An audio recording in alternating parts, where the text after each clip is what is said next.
अपना टॉपिक है weather and climate, मौसम व जलवायु। सबसे पहले तो अपने मौसम व जलवायु से पहले अपने को पता होना चाहिए एटमॉस्फेयर यानी वायुमंडल क्या होता है।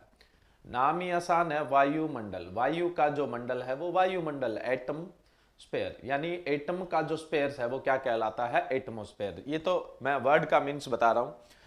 अब देखिए, एटमॉस्फेयर या वायुमंडल का मतलब है धरती की सतह से यानी स्थल मंडल की सतह से और जल मंडल की सतह से। एक स्थल मंडल है लिथोस्फेयर, क्या होता है बताता हूं।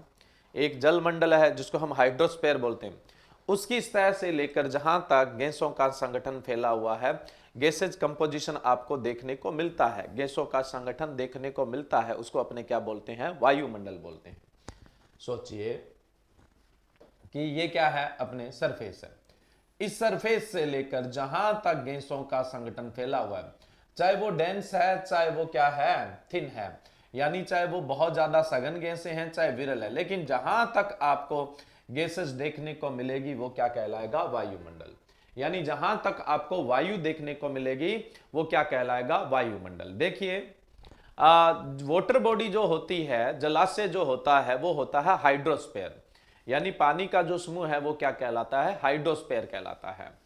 और अगर मैं अर्थ की बात करूं, है ना, धरती की बात करूं, तो अर्थ में मैंने आपको सोइल साइंस में बताया था कि जो ऊपर ऊपर का 200 किलोमीटर का भाग होता है अर्थ के कंपोजिशन में, जो 200 किलोमीटर का जो भाग होता है वो सॉलिड होता है, ठोस होता है। उसमें हमने बात की थी कि अर्थ क्रस्ट यानी भूपपड़ी प्लस भूपपड़ी और आउटर मेटल लेयर यानी बाह्य धात्विक परत, ये अर्थ के कंपोजिशन में सॉलिड होते हैं। बाकी सब क्या है, बाकी सब लिक्विड है अंदर। तो ये अर्थ का जो सॉलिड पोर्शन होता है यानी ऊपर ऊपर का 200 किलोमीटर का जो सॉलिड पोर्शन होता है उसको हम क्या बोलते हैं, लिथोस्फेयर यानी स्थल मंडल। स्थल मंडल और जल मंडल यानी लिथोस्फेयर और जो हाइड्रोस्फेयर है उसकी सरफेस से लेकर जहां ऊपर तक जो गैसें फैली हुई है उसको हम कह देंगे वायुमंडल। जहां तक आपको चाहे एक बबल सी क्यों न मिले गैस का, जहां तक आपको गैस मिलेगी वो क्या कहलाएगा, एटमॉस्फेयर कहलाएगा। समझ में आ गया एटमॉस्फेयर क्या है, इसमें जो भी है वो गैसेज है। अब जैसे इसमें पानी भी चला जाता है, लेकिन पानी भी किस फॉर्म में जाता है, वेपर फॉर्म में जाता है। वेपर क्या है, गैस है। कोई चीज है उसकी तीन अवस्थाएं हो सकती है मोटी मोटी, कौन कौन सी, सॉलिड, लिक्विड और गैस, यानी ठोस, तरल और गैस, तीन अवस्थाएं। तो पानी भी जब एटमॉस्फेयर में है, वायुमंडल में है, तो वो कौन सी फॉर्म में होता है, गैसेज फॉर्म के अंदर अपने को देखने को मिलता है। ठीक है, तो एटमॉस्फेयर आपके समझ में आ गया होगा। नेक्स्ट अपने बात करें वेदर। ये जो एटमॉस्फेयर है इसमें जो शॉर्ट टर्म चेंजेज होते हैं, ये जो एटमॉस्फेयर है, वायुमंडल है, इसमें जो शॉर्ट टर्म चेंजेज होते हैं, मतलब इसमें बदलाव होते रहते हैं। सुबह उठे बादल आ रहे थे, लग रहा था बारिश होने वाली है, लेकिन थोड़ी देर बाद जो है वो क्लाउड्स, जो बादल है वो चले गए, फिर वापस बादल छाए, बारिश होनी स्टार्ट हुई, मॉइस्चर बढ़ गया, मॉइस्चर घट गया, विंड वेलोसिटी स्पीड हुई, लो हुई। ये छोटे छोटे इस एटमॉस्फेयर में चेंजेस देखने को मिलते हैं। एटमॉस्फेयर में होने वाले शॉर्ट टर्म चेंजेस यानी जो वायुमंडल है उसमें होने वाले छोटे छोटे बदलावों को अपने क्या बोलते हैं, मौसम बोलते हैं, यानी वेदर बोलते हैं। देखो, वायुमंडल में, एटमॉस्फेयर में जो छोटे छोटे बदलाव होते हैं, एटमॉस्फेयर में जो शॉर्ट टर्म चेंजेस होते हैं, छोटे छोटे बदलाव होते हैं, उसी को क्या कहा जाता है, वेदर यानी मौसम कहा जाता है। ठीक है, यानी चेंजेस बोले तो वेदर, है ना, एटमॉस्फेयर के जो चेंजेस है वही क्या कहलाते हैं, वेदर कहलाते हैं। ये शॉर्ट टर्म मूवमेंट्स होते हैं। अगर मैं बात करूं इस वेदर कंडीशन का एक लॉन्ग टर्म एवरेज निकाल लिया जाए, यानी जो मौसम है, मौसम के लंबे समय के औसत को क्लाइमेट कहते हैं। जो वेदर है उसके लॉन्ग टर्म, जो वेदर है उसके लॉन्ग टर्म एवरेज को अपने क्या बोलते हैं, क्लाइमेट बोलते हैं। अब देखो, जो क्लाइमेट होती है जनरली वो वेदर के कितने मतलब लंबे टाइम के औसत को कहा जाता है। पूरे वर्ल्ड में आपको जनरली देखने को मिलता है कि 30 से 35 साल, 30 टू 35 ईयर के एवरेज से क्या होता है, क्लाइमेट डिसाइड होता है। मौसम का 30 से 35 साल का अपने औसत निकालते हैं और उस औसत से अपने क्या है, क्लाइमेट डिसाइड करते हैं। यानी क्लाइमेट एक बड़ी चीज है और क्लाइमेट का एक पार्ट कौन सा हो जाएगा, वेदर, क्योंकि वेदर के एवरेज से ही हमने क्या निकाला, क्लाइमेट निकाला। अभी भी मैं इसको और आपको क्लियर कर देता हूं। देखो, आप स्टैटिक्स के अंदर पढ़ते हैं सैंपल, है ना, सैंपल एप्रोप्रिएट होना बहुत जरूरी है, यानी जो सैंपल है उसका साइज सही होना बहुत जरूरी है। एक सिंपल एग्जांपल है, हम जैसे मान लो 100 जनों की क्लास है, ऑफलाइन क्लास चल रही है 100 जनों की, बाहर से कोई आया, वो सोचता है कि यार मैं इस क्लास की जांच करूं कि ये क्लास में इंटेलिजेंसी लेवल क्या है या आईक्यू लेवल क्या है या इन स्टूडेंट का स्टेटस क्या है। तो क्लास में आके क्या करेगा, स्टूडेंट से क्वेश्चन पूछेगा, सबसे पूछेगा तो उसको बहुत सारा टाइम लगेगा। अगर वो सभी स्टूडेंट से क्वेश्चन पूछे तो उसको बहुत सारा टाइम लगेगा, और उसका एनालाइज, जो उसको डेटा मिलेगा, उसको फीडबैक मिलेगा, उसका विश्लेषण करना, एनालाइज करना भी उसके लिए थोड़ा मुश्किल होगा, क्योंकि पहले से 100 में जाएगा तो कुछ स्टूडेंट का फीडबैक वो भूल जाएगा। तो वो क्या करे कि एक स्टूडेंट को खड़ा करके पूछ ले, अगर वो स्टूडेंट धड़ाधड़ सारे जवाब दे देता है तो वो कहेगा क्लास इंटेलिजेंट है, और एक स्टूडेंट से अगर वो जिसको खड़ा कर रहा है और वो स्टूडेंट बिल्कुल क्या है निठल्ला निकला, बोलेगा क्लास निठल्ली है, ये भी उचित नहीं है, क्योंकि संयोग बस ऐसा भी हो सकता है वो क्लास का सबसे सुपर स्टूडेंट निकल सकता है, तो पूरी क्लास को वो क्या है सुपर दिखा देगा। हो सकता है क्लास का सबसे निठल्ला स्टूडेंट और पूरी क्लास को निठल्ली गधों की क्लास बता देगा। हो सकता है वो स्टूडेंट एवरेज निकले तो क्लास की पूरी को एवरेज डिसाइड कर देगा। एक भी सही नहीं है और 100 में बहुत ज्यादा, एक में रिजल्ट सही नहीं आ रहा है और 100 के अंदर रिजल्ट भी सही न आने के साथ साथ टाइम कंज्यूमिंग बहुत है, तो वो क्या करेगा 8-10 बच्चों को रेंडमली खड़ा करेगा ना, तुम खड़े हो जाओ, भी तुम खड़े हो जाओ, तुम खड़े हो जाओ, उनका फीडबैक लेगा, उनके फीडबैक से उसमें से कुछ बेहतरीन होंगे, कुछ एवरेज होंगे, कुछ कम होंगे, तो उससे लगभग उस क्लास का इवोल्यूशन हो जाएगा। यानी 8-10 उसने बच्चे खड़े किए, वो सैंपल साइज क्या है सही है, उससे क्लास का एक राइट फीडबैक या अनुमान आने की संभावना है, विश्लेषण भी आसान होगा, यानी एनालाइज भी आसान होगा, और टाइम है वो भी ज्यादा कंज्यूम नहीं होगा। तो सैंपल लेते समय इन चीजों का ध्यान रखा जाता है। तो जब आप क्लाइमेट डिसाइड करते हो तो क्लाइमेट में कितने सालों के वेदर का सैंपल ले रहे हो ना आप, ऐसा तो नहीं है जब से ये धरती बनी तब से हम रिकॉर्ड रख के क्लाइमेट डिसाइड कर रहे हैं, पॉसिबल नहीं है, डेटा एनालिसिस करना संभव नहीं है, इसलिए वो डेटा लिया गया जिससे एक एप्रोप्रिएट इंफॉर्मेशन आने की संभावना हो, एक सही सही सूचना आने की संभावना हो। ठीक है, तो 30 से 35 सालों का औसत निकाला।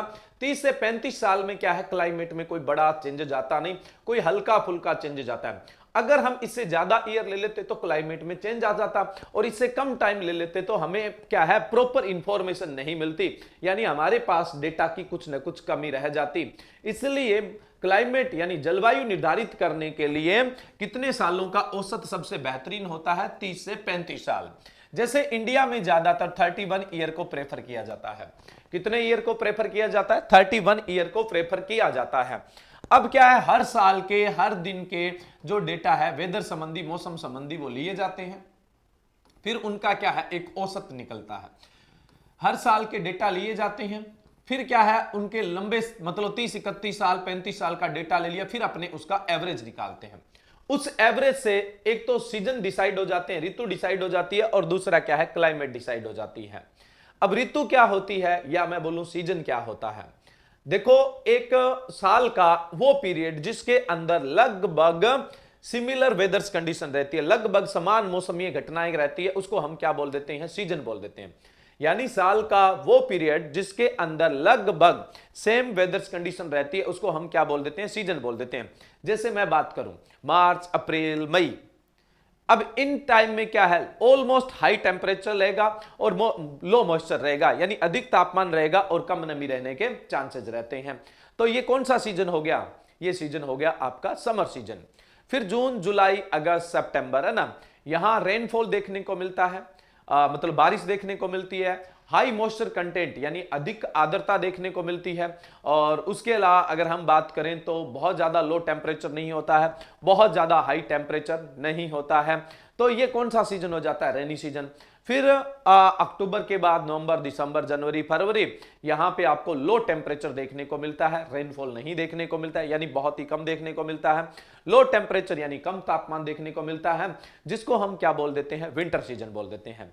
यानी साल का वो पीरियड जिसके अंदर लगभग सिमिलर वेदर्स कंडीशन रहती है, यानी समान मौसमी घटनाएं होती है, उस काल को अलग अलग भागों में बांट दिया जाता है, उसी को अपने क्या बोलते हैं सीजन ऋतु। ये भी तो एवरेज से निकाला ना, ये एवरेज से निकाला हमने, साल के एवरेज से निकाला, और जो 30 से 35 सालों का इकट्ठा एवरेज आप निकाल लोगे वो फिर क्या कहलाएगा क्लाइमेट कहलाएगा। वो क्या कहलाएगा क्लाइमेट या जलवायु। आप सिंपल बोल सकते हैं वेदर की लॉन्ग टर्म की जो कंडीशंस होती है उनका एवरेज, मौसम के लंबे समय की जो घटनाएं होती है उनका औसत निकाल देते हैं, उसे अपने क्या कहा जाता है, जलवायु। अब आपको पता है अगर किसी चीज का औसत दिया जाता है तो उसमें बड़ा फ्लक्चुएशन नहीं आ सकता, बड़ा अंतर नहीं आ सकता है, क्योंकि औसत क्या होती है, हमेशा मीन वैल्यू होती है। औसत क्या होती है, एक मीन वैल्यू होती है, हमेशा ग्राफ उसके आसपास ही रहता है। कैसे रहता है, एक सिंपल बात बोलता हूं, जैसे हर एक आदमी की अपनी अपनी हैबिट होती है।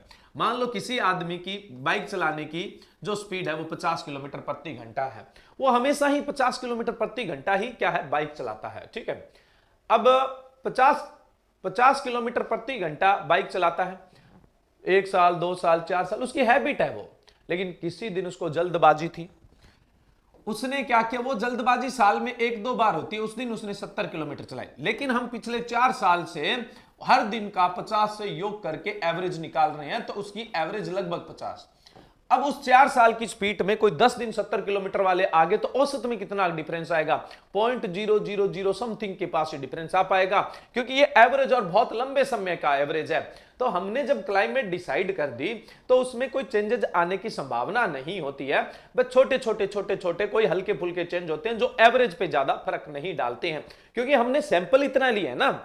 औसत ही हमने कितने सालों का लिया है, 30 से 35 सालों का औसत लिया है, इसलिए इसमें बदलाव होने की संभावना नहीं है। दो चीजें होती है, देखो जब हम क्लाइमेट इस प्रिंसिपल से डिसाइड करते हैं कि 30 से 35 सालों का जो औसत है उसको हम क्या बोलते हैं, जलवायु। जब आप 30 से 35 सालों के औसत को जलवायु बोलोगे तो उसमें बदलाव नहीं होगा, वो लगभग कांस्टेंट रहती है, क्योंकि इतना जल्दी जलवायु में बदलाव नहीं होता है। अगर आप 30 से 35, लेकिन आज दुनिया का सबसे बड़ा जो इश्यू है वो क्या है, सबसे बड़ा इश्यू है क्लाइमेट चेंज। सबसे बड़ा इश्यू क्या है, क्लाइमेट चेंज है, यानी जलवायु परिवर्तन है। तो वो ये 30 से 35 साल की बात नहीं कर रहे हैं, वो कर रहे हैं सालों की बात है ना, बहुत लंबे सालों की बात है ना। जैसे भूताप, ग्लोबल वार्मिंग वगैरह है, वाटर लेवल का इंक्रीज होना है, इरेगुलर रेनफॉल है, यानी बहुत सारी विश्व के अंदर क्या है, क्लाइमेट से रिलेटेड बर्निंग प्रॉब्लम्स है, यानी बहुत ही करंट के अंदर बहुत सारी समस्याएं, ओजोन डिप्लीटेशन है, ये बहुत सारी समस्याएं हैं, ठीक है। लेकिन ये लंबे समय से बनी है, न कि ये 30 से 35 साल।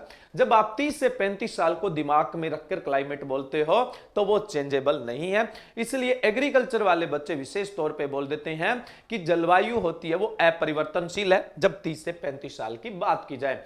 Climate is not changeable, climate है वो बदलने वाली चीज नहीं है, लेकिन मौसम है वो क्या है, बदलता रहता है, क्योंकि वायुमंडल में होने वाले बदलावों का ही नाम तो क्या है, मौसम है। तभी तो अक्षय कुमार ने गाना गा दिया और उसके साथ करिश्मा कपूर ने गा दिया, मौसम की तरह तुम बदल तो नहीं जाओगे।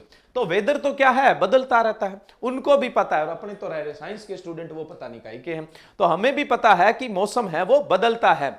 अब क्या है, करिश्मा कपूर ने पूछा कि मौसम की तरह तुम बदल तो नहीं जाओगे। अक्षय कुमार ज्यादा पढ़ा लिखा नहीं था तो उसने कुछ ढंग से जवाब नहीं दिया। हमें कोई पूछता तो हम कहते हैं हम क्लाइमेट है, नहीं बदलने वाले, फिक्स रहने वाले हैं। समझ रहे हो आप, याद रह जाएगा। वेदर है वो क्या है, चेंजेबल है, और क्लाइमेट है वो क्या है, नॉन चेंजेबल है, अगर हम इस पैरामीटर से देखें तो, ठीक है। अब हम बात करें नेक्स्ट, देखिए ये डिपार्टमेंट तो आप जानते ही हो, भारतीय मौसम विज्ञान।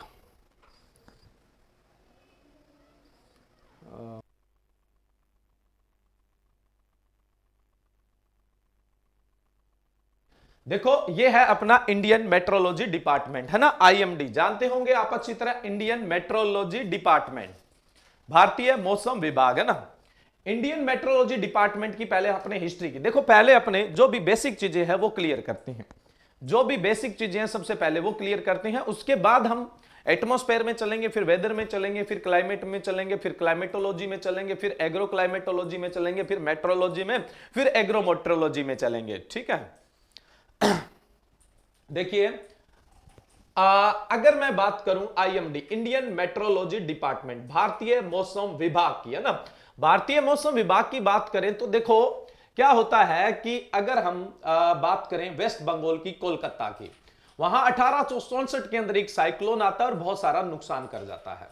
1866 से 71 के बीच वहां रेनफॉल जो होता है वो फेल हो जाता है, तो वहां पे अकाल जैसी स्थिति देखने को मिलती है। कहने का मतलब वहां फेमाइन जैसी कंडीशन आ जाती है। थोड़ा सा हिस्ट्री पे चलते हैं, उसके बाद बात करते हैं, अपने थोड़ा सा हिस्ट्री पे चलते हैं, उसके बाद कोलकाता के अंदर यानी वेस्ट बंगाल में 1864 में साइक्लोन का अटैक होता है, चक्रवात का। फिर 1866 से 71 में वहां बारिश नहीं होती है ना, समुद्र के पास में बसा हुआ है, फिर भी वहां पर रेनफॉल प्रॉपर होता नहीं है, बारिश होती नहीं है।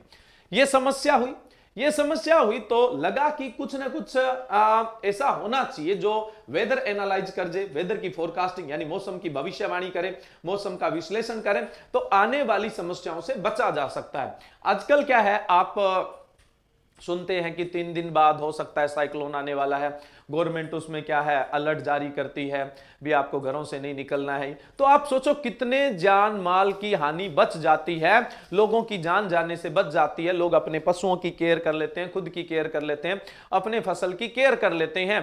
तो ये जरूरत उस समय फील हुई, उस समय इस जरूरत को सोचा गया कुछ ऐसा होना चाहिए, और इसी जरूरत को देखते हुए इंडिया के अंदर 1875 के अंदर, देखो 1875 के अंदर कोलकाता के अंदर गवर्नमेंट ऑफ इंडिया ने इंडियन मेट्रोलॉजिकल डिपार्टमेंट यानी भारतीय मौसम विभाग की स्थापना की। भारतीय मौसम विभाग की स्थापना कब की थी?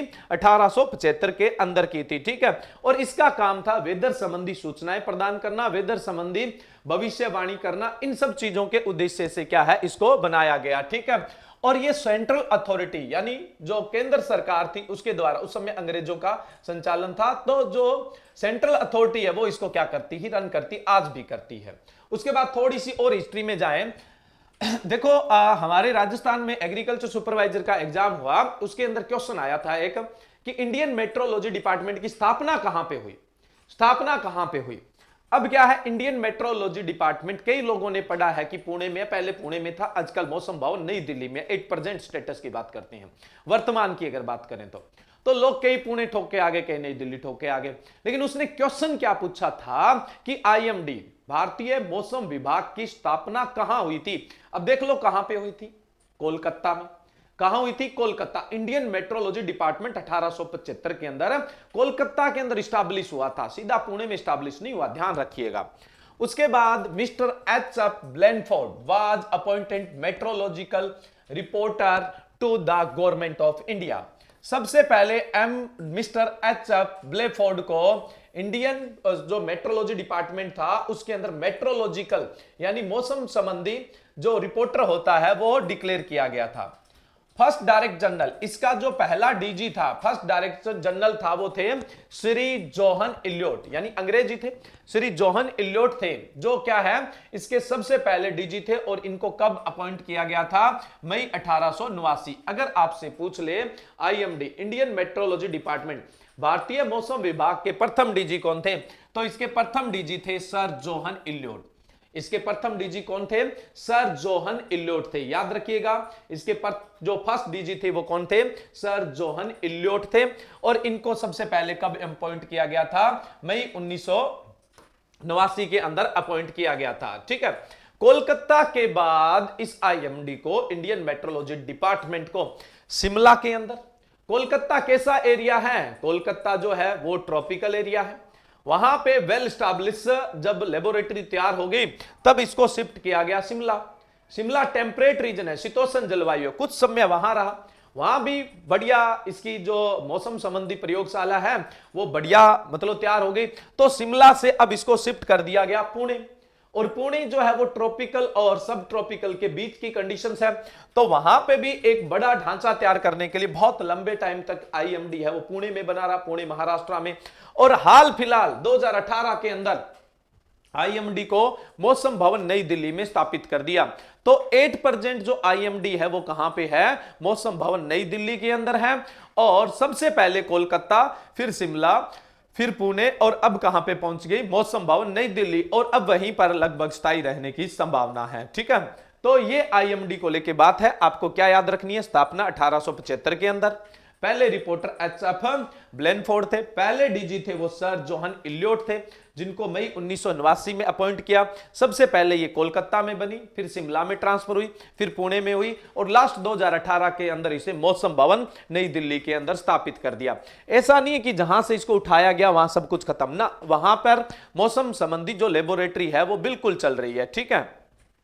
चलिए अब हम बात करते हैं इंटरनेशनल लेवल की। सर क्लास डेली इसी टाइम हुआ करेगी? नहीं, एक्स्ट्रा क्लास, सिर्फ ये वेदर एंड क्लाइमेट वाला टॉपिक 2-1 दिन में कंप्लीट हो जाएगा, सिर्फ इसी को डिस्कस करेंगे। सर आप इतने बिजी रहते हो, सॉन्ग कैसे सुनते लेते हो?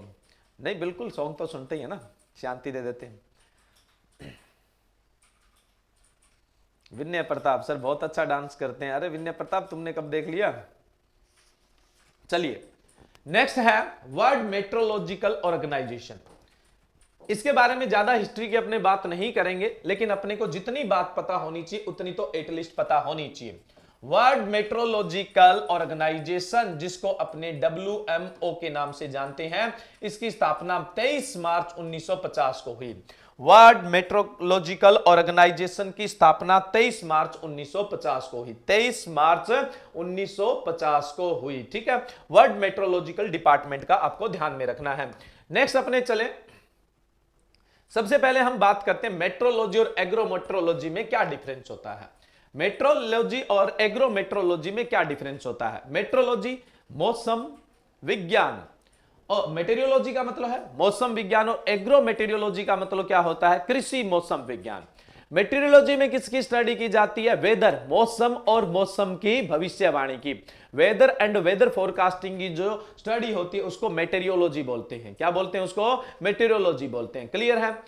अब वेदर यानी मौसम और मौसम की भविष्यवाणी को कृषि के साथ, एग्रीकल्चर के साथ जोड़कर अगर स्टडी की जाती है तो उसको हम क्या बोलेंगे? एग्रोमेटेरियोलॉजी। आपको डेफिनेशन भी कभी लिखनी पड़ जाए, हालांकि आप कॉम्पिटिटिव एस्पेक्ट से तैयारी कर रहे हैं, लेकिन आपको डेफिनेशन भी लिखनी पड़ जाए तो क्या दिक्कत है? मौसम विज्ञान वह विज्ञान जिसमें मौसम और मौसम की भविष्यवाणी का अध्ययन किया जाता है, मौसम विज्ञान। Meteorology is a science in study of weather and weather forecasting. Simple है ना। और वहीं पर अगर मैं बात करूं एग्रोमेट्रियोलॉजी, है ना, एग्रोमेटेरियोलॉजी की क्या डेफिनेशन दोगे? ये दोगे, agrometeorology science in study of weather and weather forecasting with relation of crops, यानी या with relation of agriculture. Agriculture बोलो तो ज्यादा ठीक है। कृषि मौसम विज्ञान वो विज्ञान जिसमें मौसम और मौसम की भविष्यवाणी को कृषि के साथ संबंध बिठाते हुए अध्ययन किया जाता है, वो क्या है? कृषि मौसम विज्ञान है। बहुत सिंपल सी बात है, कुछ ज्यादा आपको सोचने की जरूरत नहीं है इसमें। अब देखो कुछ ऐसी शख्सियत जो बहुत इंपॉर्टेंट है और जो आपको याद रखनी है, ठीक है। Father of agrometeorology, father of agrometeorology यानी कृषि एग्रोक्लाइमेटोलॉजी, सबसे पहला एग्रोक्लाइमेटोलॉजी, father of agroclimatology.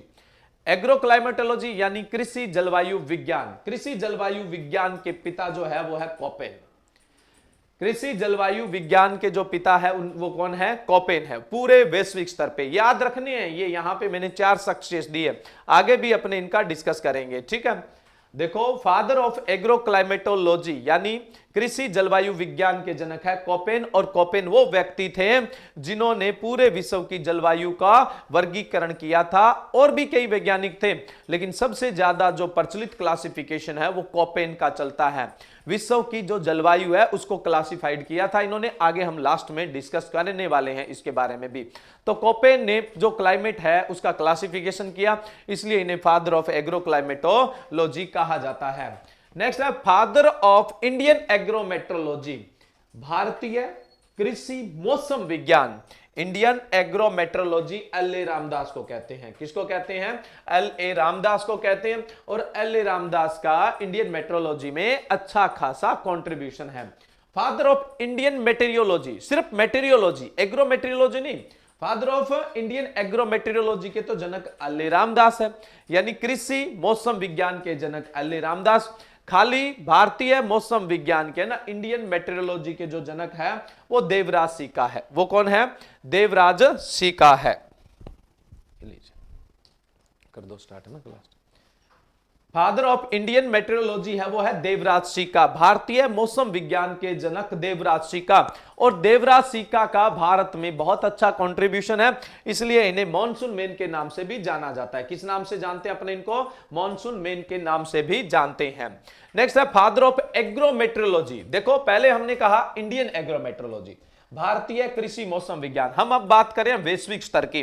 Father of agrometeorology यानी कृषि मौसम विज्ञान के जनक वैश्विक स्तर पर कृषि मौसम विज्ञान के जो जनक है वो है D.N. वालिया। कौन है? D.N. वालिया, ठीक है। नेक्स्ट अपने बात करें father of metrology. Father of metrology, वैश्विक स्तर पर मौसम विज्ञान के जनक कौन है? लुके हवार्ड। अब देखिए फटाफट देखिए, दोबारा से रिपीट करते हैं। फादर ऑफ एग्रोमेट्रोलॉजी है वो है कोपेन, ठीक है। फादर ऑफ एग्रोमेट्रोलॉजी जो है, sorry, father of agroclimatology, father of agroclimatology है वो है कोपेन। फादर ऑफ एग्रोमेट्रोलॉजी है वो है डीएन वालिया। कौन है? डीएन वालिया। और फादर ऑफ मेट्रोलॉजी की बात करें तो लुके हवार्ड। ये वैश्विक स्तर की बात की है। फादर ऑफ मेट्रोलॉजी यानी मौसम विज्ञान के जनक Luke Howard, father of agrometeorology DN Walia, father of climatology Koppen. अब इंडिया लेवल पे बात करें तो father of Indian meteorology Devraj Sikka, also known as monsoon man, monsoon man के नाम से भी जाना जाता है।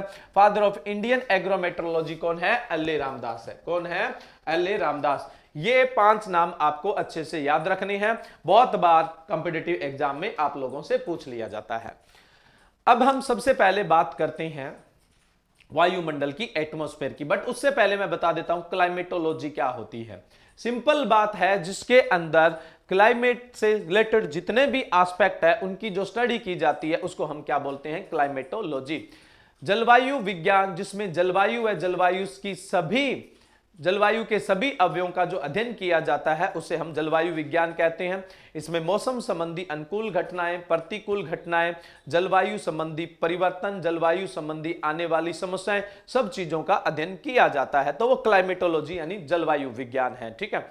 तो मोटा मोटा हमने समझ लिया कि मेट्रोलॉजी क्या है, एग्रोमेट्रोलॉजी क्या है, क्लाइमेटोलॉजी क्या है। अगर क्लाइमेट को हम एग्रीकल्चर के साथ जोड़कर स्टडी करते हैं, यानी जलवायु को कृषि के साथ संबंध दर्शाते हुए अध्ययन किया जाता है, तो उसको एग्रोक्लाइमेटोलॉजी बोलते हैं, जिसे अभी हमने पढ़ा। फादर ऑफ एग्रोक्लाइमेटोलॉजी कौन है? कोपेन है। फादर ऑफ एग्रोक्लाइमेटोलॉजी कोपेन है, ठीक है। तो ये मोटा मोटा हमने जान लिया कि हम इस लेक्चर में पढ़ने क्या वाले हैं, यानी लगभग हमने 20 मिनट में तो यही जाना है कि हम पढ़ने क्या वाले हैं, नहीं बहुत सारे क्वेश्चन भी साथ में हुए, ठीक है। अब सबसे पहले हम बात करें इस वेदर एंड क्लाइमेट, मौसम व जलवायु के टॉपिक में या मेटेरियोलॉजी के टॉपिक में। सबसे पहले हम बात करें वायुमंडल यानी एटमॉस्फेयर। वायुमंडल या एटमॉस्फेयर क्या है? मैंने आपको एक सिंपल डेफिनेशन बताई थी। क्या डेफिनेशन बताई थी? हाइड्रोस्फेयर और लिथोस्फेयर से लेकर जहां तक गैसें फैली हुई है उसको हम क्या बोलते हैं? वायुमंडल। चाहे आपको बहुत ही थिन यानी बहुत ही विरल गैस मिले, चाहे बहुत ज्यादा आपको डेंस गैस मिले, ये क्या कहलाएगा? ये वायुमंडल ही कहलाएगा।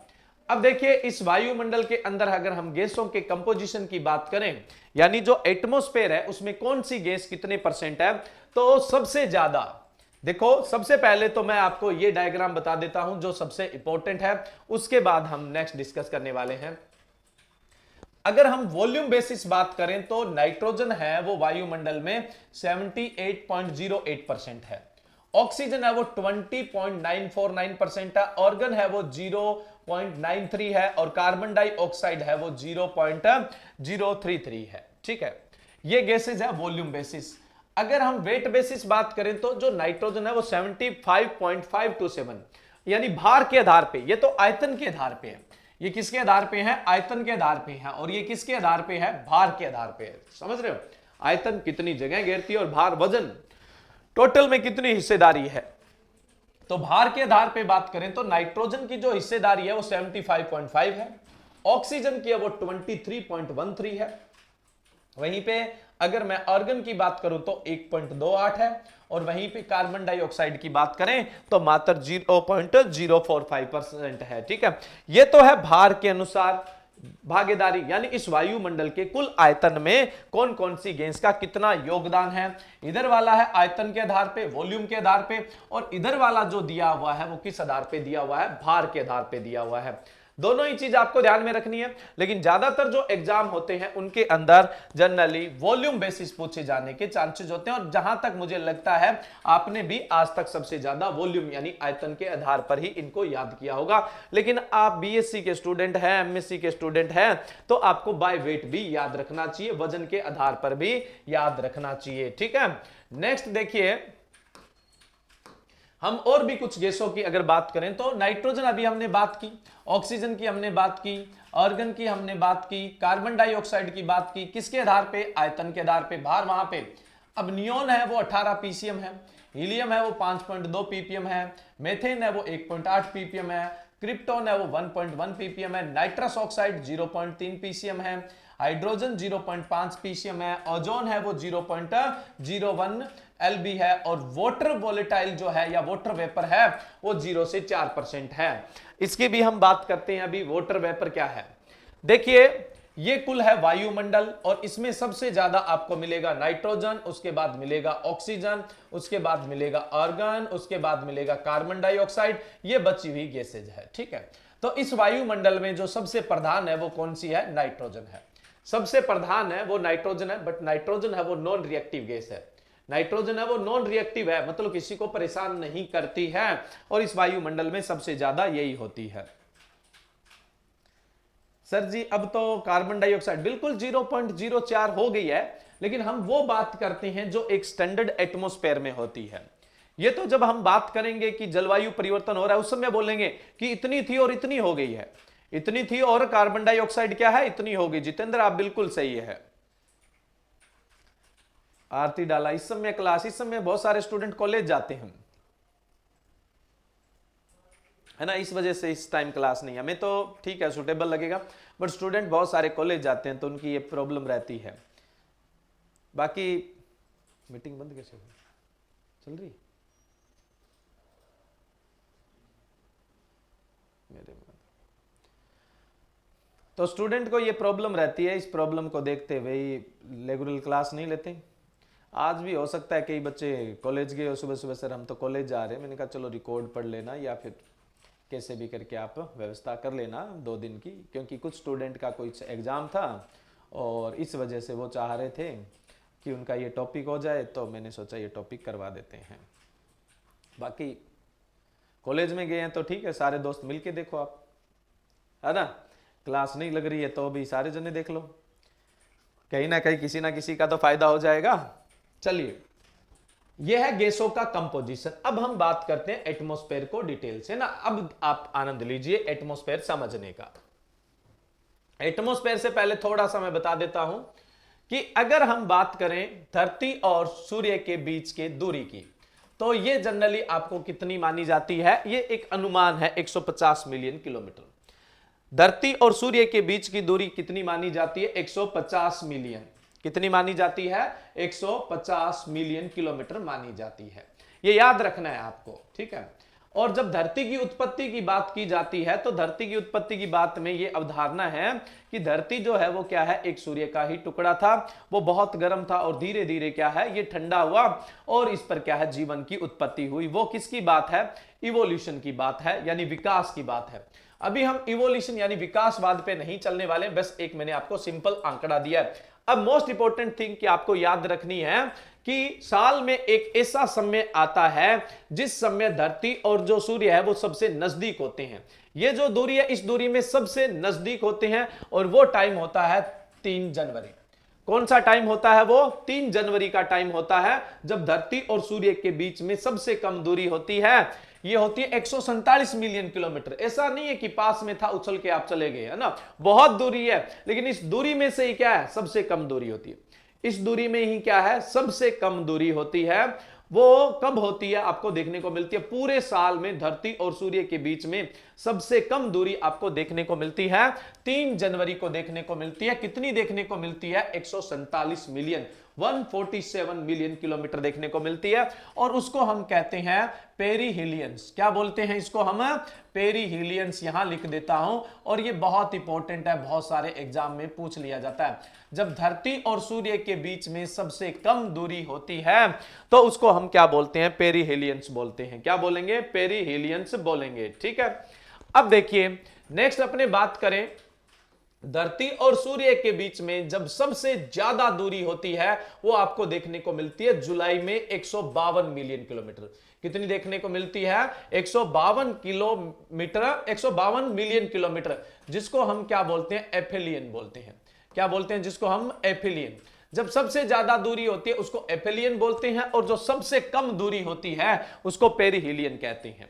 सबसे ज्यादा जो दूरी होती है वो एफिलियन है और सबसे कम दूरी होती है वो कौन सी होती है, पेरिहिलियंस होती है। ठीक है, एक ये आंकड़ा आपको याद रखना है। आगे हम लाइट की बात करेंगे, उस समय एक डिस्कस करेंगे, बट आपको थोड़ा सा बता देता हूं मैं, जब बात अपने एटमॉस्फेयर की चल रही है तो उससे पहले थोड़ी सी क्लियरिटी बहुत जरूरी है। देखो, अगर हम बात करें सूर्य से जो किरणें आती है वो धरती पर अवशोषित की जाती है, तो जनरली क्या है कि पर यूनिट टाइम में ये कितनी किलो कैलोरी देती है। धरती पर आने वाली जो सूर्य की किरणें हैं वो 1 सेंटीमीटर स्क्वायर में 1 सेंटीमीटर स्क्वायर में 1 मिनट के अंदर 1.94 किलो कैलोरी ऊर्जा पैदा करती है, जो अपने आप में बहुत है।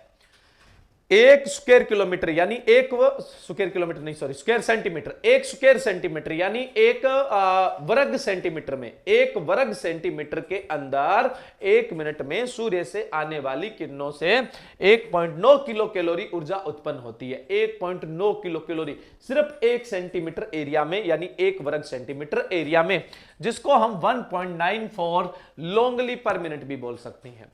1.94 लोंगली पर मिनट भी बोल सकते हैं। यह भी क्या है, एक एनर्जी की यूनिट है, यानी ऊर्जा की इकाई है, आपको याद रखना है। ठीक है, सूर्य से आने वाली जो सोलर रेडिएशंस है वो 1 वर्ग सेंटीमीटर के अंदर 1 मिनट में 1.94 किलो कैलोरी ऊर्जा उत्पन्न करती है, या फिर 1.94 लोंगली पर मिनट ऊर्जा उत्पन्न करती है। ये अच्छे से आपको ध्यान में रखना है। ठीक है, अब हम बात करते हैं एटमॉस्फेयर के ना। मैंने क्या कहा एटमॉस्फेयर के बारे में, एटमॉस्फेयर के बारे में कहा, ठीक है, भी जो स्थल मंडल है और जो जल मंडल है, जो लिथोस्फेयर है और जो हाइड्रोस्फेयर है, उसकी सरफेस से लेकर जहां तक गैसेज फैली हुई है उसको हम क्या बोलते हैं, उसको हम क्या बोलते हैं, वायुमंडल बोलते हैं, या फिर हम क्या बोल देंगे उसको, जनरली एटमॉस्फेयर बोल देंगे इंग्लिश में।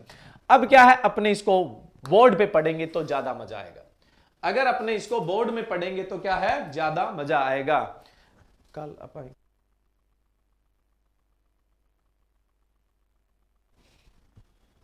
देखिए,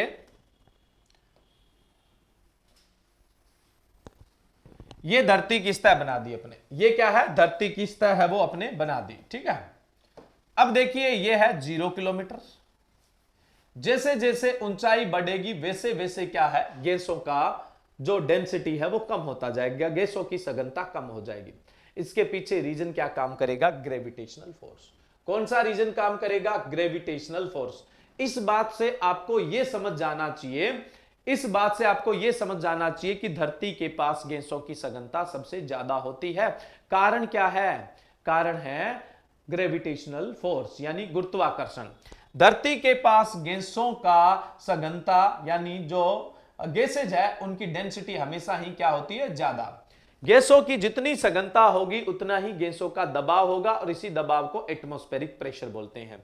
तो धरती के सतह के पास ही सबसे ज्यादा वायुमंडलीय दाब यानी एटमॉस्फेरिक प्रेशर होता है। कारण गुरुत्वाकर्षण बल यानी ग्रेविटेशनल फोर्स। क्लियर है ये बात, ये बहुत ज्यादा आपको ध्यान में रखनी है, बात बहुत क्लियर करनी है।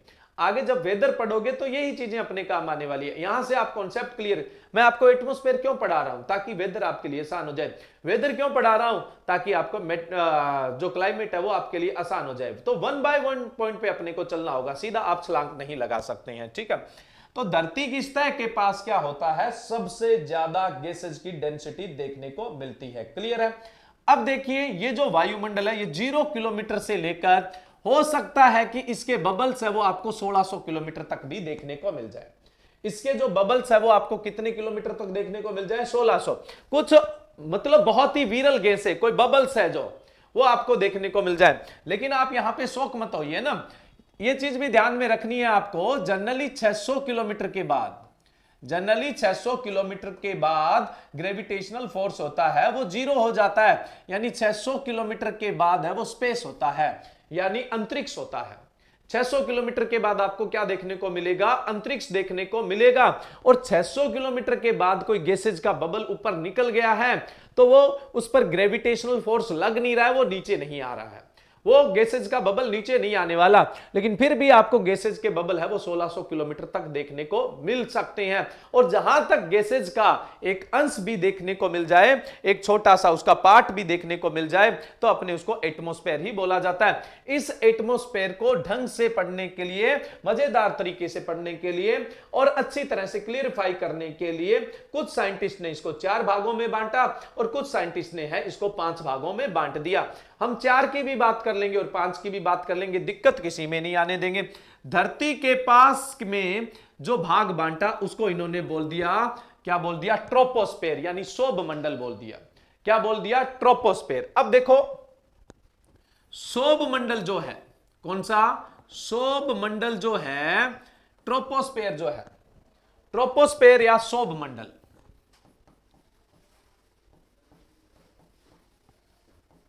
ट्रोपोस्फेयर या शोभ मंडल, धरती के जो पास वाला भाग है उसको क्या नाम दिया गया? शोभ मंडल या ट्रोपोस्फेयर।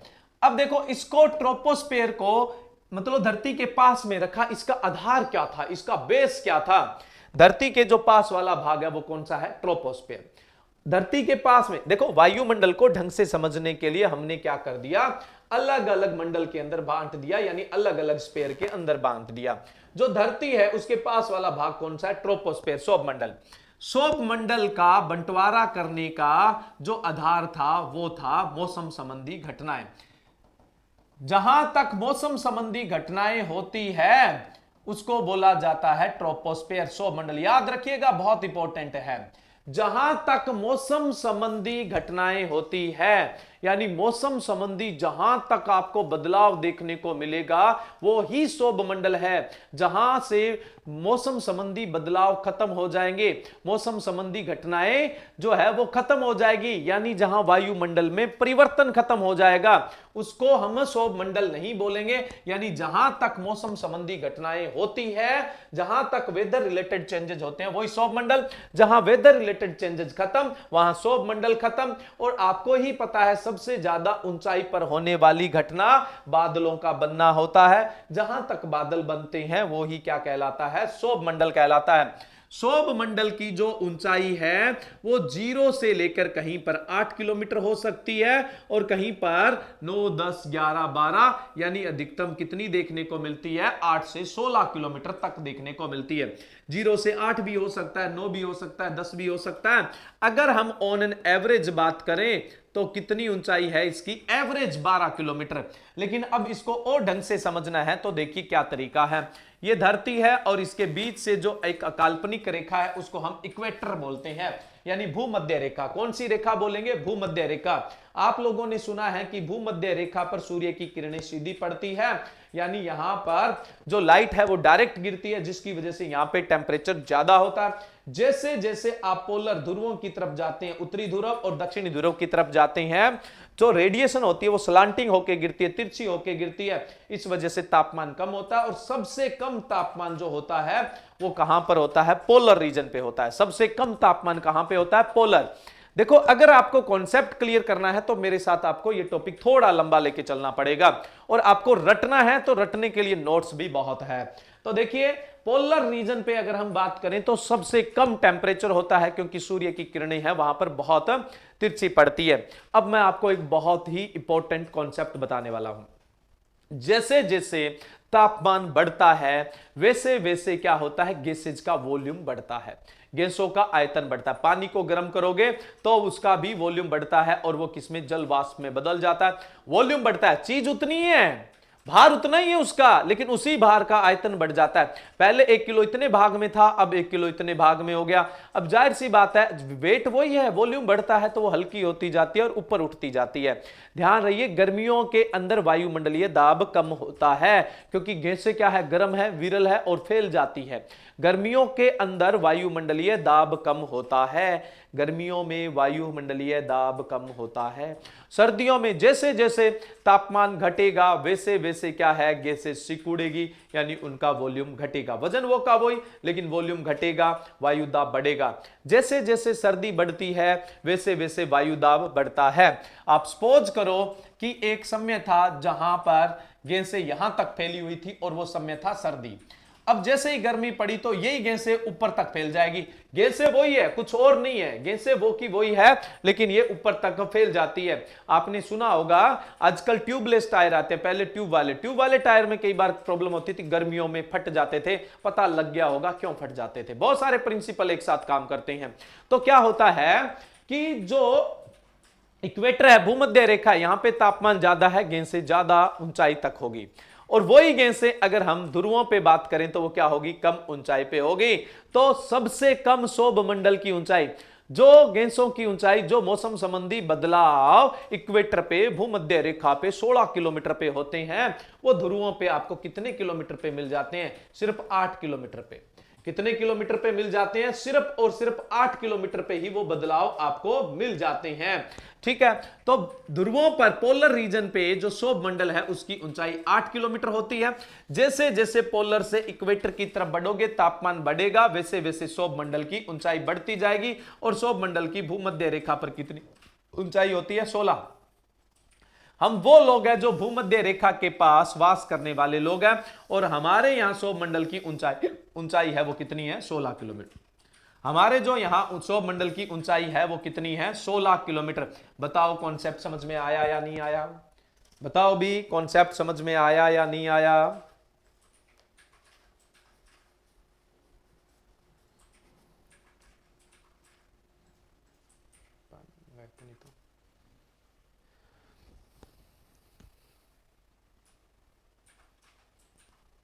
चलिए, बहुत बढ़िया। अब देखो क्लियर करके चलना, वेदर एंड क्लाइमेट बड़ा ही इंटरेस्टिंग है। इसका क्वेश्चन पूछेंगे तो क्या आंसर देंगे, 16 देंगे या 8 देंगे। जब क्वेश्चन पूछ लिया जाए सौभ मंडल की ऊंचाई है, आप बोलोगे 16 किलोमीटर, क्योंकि जहां आप रहते हैं वहां कितनी है, 16 किलोमीटर। पानी 16 किलोमीटर है, जहां आप रहते हैं वहां इसकी ऊंचाई कितनी है, 16 किलोमीटर है। आपसे पूछ ले एवरेज ऊंचाई कितनी है, एवरेज पूछ ले तो 8 और 16 का एवरेज होता है 12। आपसे ये पूछ ले पोलर रीजन पे कितनी है तो आप बताओगे 8, भूमध्य रेखा पे कितनी है 16, एवरेज कितनी है 12, और सीधा पूछ ले तो भी आप कितना बताओगे 16। समझ गए आप। तो इस तरह से आपको आंसर देना है। अभी तो हमने सौभ मंडल की हाइट की बात की, और ये हाइट आपको कभी नहीं भूलनी है, जिस तरीके से मैंने बताने की आप लोगों को कोशिश की है। सौभ मंडल वो मंडल जहां मौसम संबंधी बदलाव होते हैं, जहां वेदर रिलेटेड चेंजेस होते हैं, वो ही क्या कहलाता है, ट्रोपोस्फेयर कहलाता है। क्लियर है कहानी। अब देखिए नेक्स्ट अपने बात करते हैं, अगर हम डेंसिटी की बात करें, सघनता की बात करें, तो धरती के आसपास है। ठीक है, जो धरती है उसके आसपास है ये सौभ मंडल वाला एरिया। इसमें देखो जनरली क्या है, प्लांट्स भी है, यहाँ एनिमल्स भी है। आपसे पूछ ले कि जीवन कौन से एटमॉस्फेयर में सबसे ज्यादा जीवन कहां बसता है, या जीवन संभव कहां है, तो जीवन कहां पे संभव है, जाहिर सी बात है सौभ मंडल के अंदर है। और देखो जहां जीव होते हैं, ऑर्गेनिज्म होते हैं, उनके आसपास जो ओपन क्लाइमेट होता है उसकी तुलना के अंदर कुछ अलग क्लाइमेट देखने को मिलता है। कैसे, जैसे आप 40-50 लोग एक रूम में बैठे हैं, क्लास ले रहे हैं, सर्दियों का टाइम है, लेकिन क्लास में 50 जने बैठे हैं, तो टेम्परेचर वहां का ज्यादा है। क्यों, क्योंकि बॉडी हीट है वो कंडक्ट हो रही है, जिसकी वजह से टेम्परेचर ज्यादा है। खुले में जाओगे तो ज्यादा ठंड है, और वहां इकट्ठे होकर बैठे हो तो इस वजह से क्या है, थोड़ा सा टेम्परेचर ज्यादा है। आपने कुत्ते के पिल्ले देखे होंगे, वो एक दूसरे के अंदर घुस के सोते हैं सर्दियों में। क्यों, क्योंकि वो एक दूसरे को बॉडी हीट देते हैं, जिससे उनका टेम्परेचर बढ़ जाता है। तो जीवों के आसपास क्या होता है, थोड़ी सी मॉडिफाइड क्लाइमेट पाई जाती है। कौन सी क्लाइमेट पाई जाती है, मॉडिफाइड, यानी थोड़ी सी रूपांतरित, जिसको आप बोलते हैं माइक्रो क्लाइमेट। जिसको आप क्या बोलते हैं, माइक्रो क्लाइमेट। आपसे पूछ ले कि माइक्रो क्लाइमेट कहां है, तो आप बोलोगे सौभ मंडल में। माइक्रो क्लाइमेट है वो कहां पर देखने को मिलता है, आपको सौभ मंडल पे देखने को मिलता है। अब क्या है, जैसे जैसे ऊंचाई बढ़ती है सौभ मंडल में, वैसे वैसे टेम्परेचर है वो घटता है। सौभ मंडल में जैसे जैसे ऊंचाई बढ़ती है, वैसे वैसे टेम्परेचर घटता है। सौभ मंडल में जैसे जैसे ऊंचाई बढ़ेगी, वैसे वैसे टेम्परेचर घटेगा। इसको हम लैप्स रेट बोलते हैं। क्या बोलेंगे, इसको हम लैप्स रेट बोलेंगे। टेम्परेचर गिरने को क्या बोला जाता है, लैप्स रेट। लैप्स रेट को हिंदी में बोलते हैं गिरावट दर। क्या बोलते हैं, गिरावट दर। कारण क्या है वो भी अपने बात करते हैं, लैप्स रेट या गिरावट दर। जनरली जब आप 1 किलोमीटर ऊंचाई पे चले जाएंगे तो 1 किलोमीटर ऊंचाई बढ़ने के साथ साथ 6.5 डिग्री सेल्सियस तापमान गिर जाता है। यानी आपको 1 किलोमीटर की ऊंचाई पर कितनी लैप्स रेट देखने को मिलती है? 6.5 डिग्री सेल्सियस देखने को मिलती है। अगर आपसे पूछ ले कि 1 डिग्री सेल्सियस लैप्स रेट आपको कब मिलेगी, आप बोलोगे जब आप 165 मीटर ऊपर चले जाएंगे। तो 165 मीटर ऊंचाई बढ़ने के साथ साथ क्या है, लैप्स रेट कितनी देखने को मिलती है? 1 डिग्री सेल्सियस। आपसे पूछ ले कि 1 किलोमीटर ऊंचा बढ़ जाए तो कितनी लैप्स रेट होगी, तब आप बोलोगे 6.5 डिग्री सेल्सियस। तब कितनी हो जाएगी? 6.5 डिग्री सेल्सियस हो जाएगी। क्लियर है? ये लैप्स रेट ध्यान रखना है। लेकिन ये लैप्स रेट इस तरह से क्यों आती है, कारण क्या है? लैप्स रेट सिर्फ आपको सौरमंडल में देखने को मिलती है, ट्रोपोस्फेयर में। अभी हम ट्रोपोस्फेयर की बात कर रहे हैं। लैप्स रेट आपको देखने को मिलती है किसमें? ट्रोपोस्फेयर में। कारण क्या है? देखो, धरती पर सूर्य की किरणें आती है और इसमें कोई रुकावट पैदा करेगा थोड़ी बहुत, तो क्या करेगा? गैसेज रुकावट पे, क्योंकि जाहिर सी बात है गैसेज है, उनको चीरते हुए क्या है, जो रेडिएशन है उनको नीचे आना है, तो इनकी स्पीड को कम करेगी। धरती के पास में क्या है? गैसेज ज्यादा डेंस है, तो धरती के पास ज्यादा डेंस है तो धरती के पास आएगी तो थोड़ी इनकी गति तो कम होनी है। जैसे हम हवा के सामने साइकिल चलाते हैं तो थोड़ी मुश्किल चलती है। अब देखो, धरती के निचले हिस्से में जितनी क्या है, धरती का निचला हिस्सा है, उतना ही वायुदाब ज्यादा है। धरती पे जितना ऊंचा हिस्सा होगा उतना ही वायुदाब क्या होता है? कम होता है। तो अब निचले हिस्से पे धरती का जो नीचे भाग है, यानी मैदानी भाग है, समुद्र के पास वाला भाग है, वहां पे वायु की सघनता सबसे ज्यादा है, तो जो रेडिएशन होगी वो थोड़ी धीमी होगी। और जब जाहिर सी बात है थोड़ी धीमी होगी तो धरती के द्वारा अवशोषित करने के चांसेस बढ़ेंगे। रेडिएशन जितनी तेज आएगी उतना ज्यादा परावर्तन होता है, जितनी धीमी आएगी उतना ही धरती के द्वारा क्या है? अवशोषण ज्यादा है। तो धरती के निचले इलाकों में क्या होगा, या सतह पर क्या होगा? रेडिएशन है वो एब्जॉर्ब करने वाली चीजें हैं, और एब्जॉर्ब करने के लिए उनको थोड़ा वक्त भी मिलता है क्योंकि रेडिएशन की स्पीड क्या है? कम है। ठीक है, पहली बात तो सतह का तापमान इसलिए बढ़ता है क्योंकि वो सूर्य की किरणों को अवशोषित करती है। लेकिन जब हम पहाड़ी क्षेत्र और मैदानी क्षेत्र की तुलना करते हैं तो मैदानी क्षेत्र का तापमान ज्यादा होता है, क्योंकि मैदानी क्षेत्र नीचे है, वायु की सघनता ज्यादा होती है, वायुदाब एटमॉस्फेरिक प्रेशर ज्यादा होता है। ऊंचाई वाले एरिया के अंदर, हिल्ली जो एरिया है वो थोड़ा ऊंचा है, इस वजह से वहां वायुदाब कम होगा। कारण क्योंकि वहां गुरुत्वाकर्षण बल है वो मैदानी क्षेत्र की तुलना से कम लगेगा। आपने हमेशा ही सुना है कि पहाड़ी एरिया के अंदर क्या होता है? वायुमंडलीय जो दाब होता है वो कम होता है। तो धरती पर जो मैदानी भाग है उस पर क्या होगा? वायु की सघनता ज्यादा, एटमॉस्फेरिक प्रेशर ज्यादा, तो सूर्य की किरणें ज्यादा अवशोषित होगी। और ऊंचाई वाले एरिया में गैसों की विरलता यानी प्रेशर कम होता है, तो जो रेडिएशन है वो तेजी से आते हैं और परावर्तन ज्यादा होने के चांसेस रहते हैं, कम एब्जॉर्ब की जाती है। इस वजह से ऊंचाई बढ़ने के साथ साथ तापमान गिरता है। और आपको अच्छी तरह पता है कि दक्षिणी भारत और उत्तरी भारत का तापमान एक जैसा नहीं है। उत्तरी भारत की मैं बात करूं, हिमाचल है, जम्मू कश्मीर है, उत्तराखंड है, वहां का तापमान है वो कम है, और दक्षिणी भारत का जो तापमान है वो ज्यादा है, क्योंकि दक्षिणी भारत है वो नीचे वाला इलाका है और उत्तरी भारत है वो ऊपर वाला इलाका है। वहां पर वायुमंडलीय दाब यानी एटमॉस्फेरिक प्रेशर कम है और दक्षिणी भारत में एटमॉस्फेरिक प्रेशर क्या है? ज्यादा है। तो रह जाएगी बात आपको याद, जैसे जैसे ऊंचाई बढ़ती है वैसे वैसे तापमान गिरता है, जिसको लैप्स रेट कहते हैं। और लैप्स रेट है वो 1 किलोमीटर पे 6.5 डिग्री सेल्सियस मिलती है, और 165 मीटर पे आपको 1 डिग्री सेल्सियस, यानी 1 डिग्री सेल्सियस लैप्स रेट कितनी ऊंचाई पे मिलेगी? आपको 165 मीटर पे। अब मैंने कहा था कि धरती की सतह पे गुरुत्वाकर्षण बल लगता है। धरती की सतह पे गुरुत्वाकर्षण, धरती के पास, धरती का जितना निचला इलाका उतना ही वायुदाब ज्यादा। तो सौर मंडल में क्या होगा? ऊपर के जितने भी मंडल आएंगे उनसे ज्यादा गैसों की सांद्रता देखने को मिलेगी, यानी उनसे ज्यादा क्या है? गैसों की डेंसिटी देखने को मिलेगी। अगर हम कुल वायुमंडल की बात करें, टोटल एटमॉस्फेयर की बात करें, तो 6 किलोमीटर ऊंचाई बढ़ने पर, यानी सतह से अगर आप 6 किलोमीटर ऊंचा चलते हो तो इस 6 किलोमीटर की ऊंचाई में ही पूरा जितना एटमॉस्फेयर है जो ऊपर तक फैला हुआ है उसकी 50% गैसें आ जाती है। यानी इस एटमॉस्फेयर की जितनी गैसेज है उसकी जो 50% है वो कितने में आ जाती है? सिर्फ 6 किलोमीटर के अंदर आ जाती है। अगर हम सौर मंडल की ऊंचाई तक जाएं, यानी 16 किलोमीटर तक जाएं, तो जो एटमॉस्फेयर है, वायुमंडल है, जिसकी जितनी गैसें हैं उसका 75% जो है वो यहां तक आ जाएगा। यानी कुल वायुमंडल का 75% जो भाग है, 75% जो पार्ट है वो सौर मंडल में ही निवास करता है। किसमें निवास करता है? सौर मंडल में ही निवास करता है। यूपी टीजीटी में लैप्स रेट का डायरेक्ट, हाँ लैप्स रेट आता ही आता है, बाकी वेदर एंड क्लाइमेट मैं कहता हूं ये आप ढंग से पढ़ लो, आपका कोई क्वेश्चन बाहर नहीं जाने वाला है। हमेशा टॉपिक को है ना लोग सीधा थ्योरेटिकल पढ़ते नहीं, सीधा कॉम्पिटिटिव चले जाते, ऐसा थोड़ी होता है। पहले थ्योरेटिकल आना जरूरी है, फिर आप कॉम्पिटिटिव पढ़ो ना, फिर आप उसको शॉर्ट में पढ़ो। सीधा शॉर्ट में जाओगे तो आप रट सकते हो, आपको कुछ याद थोड़ी होने वाला है। तो रटना नहीं है, आपको चीजें कॉन्सेप्ट क्लियर करने, और कॉन्सेप्ट के बाद आप किसी चीज को वन लाइन पढ़ते हो तो बढ़िया बात है। सीधा आप वन लाइन पे चले जाते हैं, ये तरीका भी सही नहीं है। और आजकल जो कंपटीशन है, कोचिंगों का माहौल है, ये सब ऐसे उटपटांग सिस्टम चलता है, ऐसा नहीं होता। पहले आप 3 महीने लास्ट के जब एग्जाम के होते हैं तब कोचिंग के लिए भागते, तो 5 महीने कर लो ना, दोबारा जिंदगी में बार बार नहीं करनी पड़ेगी। 5 महीने करोगे, 3 महीने करोगे तो जीवन में कई बार करोगे, तो ऐसा काम क्यों करते हो, बढ़िया काम करो।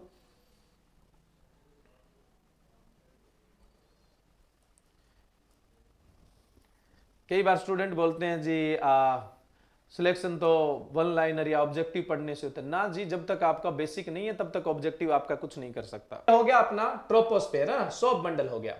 अब मैंने आपको एक चीज बताई थी कि जैसे ही गर्मियां पड़ती है तो जो गैसेज है उनका वॉल्यूम क्या हो जाता है, इंक्रीज हो जाता है। जैसे ही क्या है गर्मियां पड़ती है वैसे ही गैसों का आयतन और जो ऊंचाई है उससे थोड़ी वो ऊंचाई पे चली जाती है। ऐसे ही क्या होता है कि जो सौर मंडल है वो भी क्या है, जनरली गर्मियों में थोड़ा ऊपर एडजस्ट हो जाता है और सर्दियों में थोड़ा नीचे एडजस्ट हो जाता है। बहुत इंपॉर्टेंट चीज है, जो सौर मंडल है वो गर्मियों में क्या है, थोड़ा ऊपर एडजस्ट हो जाता है और सर्दियों में थोड़ा नीचे एडजस्ट हो जाता है। पीछे जो मैंने कहानी बताई थी, पीछे मैंने कहानी बताई थी उससे आपको ये क्लियर तो हो गया होगा भी गर्मियों में वॉल्यूम बढ़ता है और सर्दियों में घटता है। तो गर्मियों में क्या है, थोड़ा ऊपर एडजस्ट होगा सौर मंडल, इस बात में कोई डाउट नहीं है। और कितना एडजस्ट हो जाएगा, 2 किलोमीटर, 16 की बजाय कहां तक पहुंच जाएगा, 18 किलोमीटर। गर्मियों में सौर मंडल 18 है और सर्दियों में सौर मंडल कितना होता है, 16 होता है। यानी 2 किलोमीटर का जो एडजस्टमेंट होता है उसको ट्रोपोज बोलते हैं। क्या बोलते हैं, ट्रोपोज बोलते हैं, है ना। हिंदी में भी लिख देता हूं, ट्रोपोज। अब आपसे पूछ ले ट्रोपोज की मोटाई कितनी होती है, 2 किलोमीटर होती है। ये ट्रोपोज क्या होता है, जो 2 किलोमीटर का एडजस्टमेंट है उसी को अपने क्या बोला जाता है, ट्रोपोज। 2 किलोमीटर का जो एडजस्टमेंट है उसी को आप क्या बोलते हैं, ट्रोपोज बोलते हैं। क्लियर है। चलिए अब अपने बात करते हैं, इसके ऊपर का जो स्पेयर्स है उसको हम बोलते हैं स्ट्रेटोस्फेयर, समताप मंडल। क्या बोलते हैं, समताप मंडल।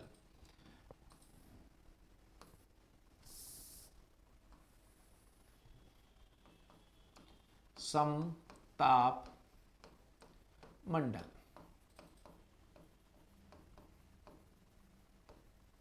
स्ट्रेटोस्फेयर क्या बोलेंगे, समताप मंडल या स्ट्रेटोस्फेयर। देखिए जो समताप मंडल या स्ट्रेटोस्फेयर है उसकी ऊंचाई होती है 40 किलोमीटर सर्दियों में, और गर्मियों में ये एडजस्ट हो जाता है कितने तक, ये हो जाता है 50 किलोमीटर तक। कितने तक एडजस्ट हो जाता है, 50 किलोमीटर तक एडजस्ट हो जाता है। ये थोड़ी सी लाइन बड़ी लगा दी है, ये फिर एक अपने आप में अलग मंडल दिखेगा, ऐसा नहीं करना है अपने को, ये यहां कर लेते हैं, ठीक है। गर्मियों में ये 10 किलोमीटर ऊंचाई तक क्या है, वॉल्यूम बढ़ेगा, इसको हम बोल देते हैं स्ट्रोप्स।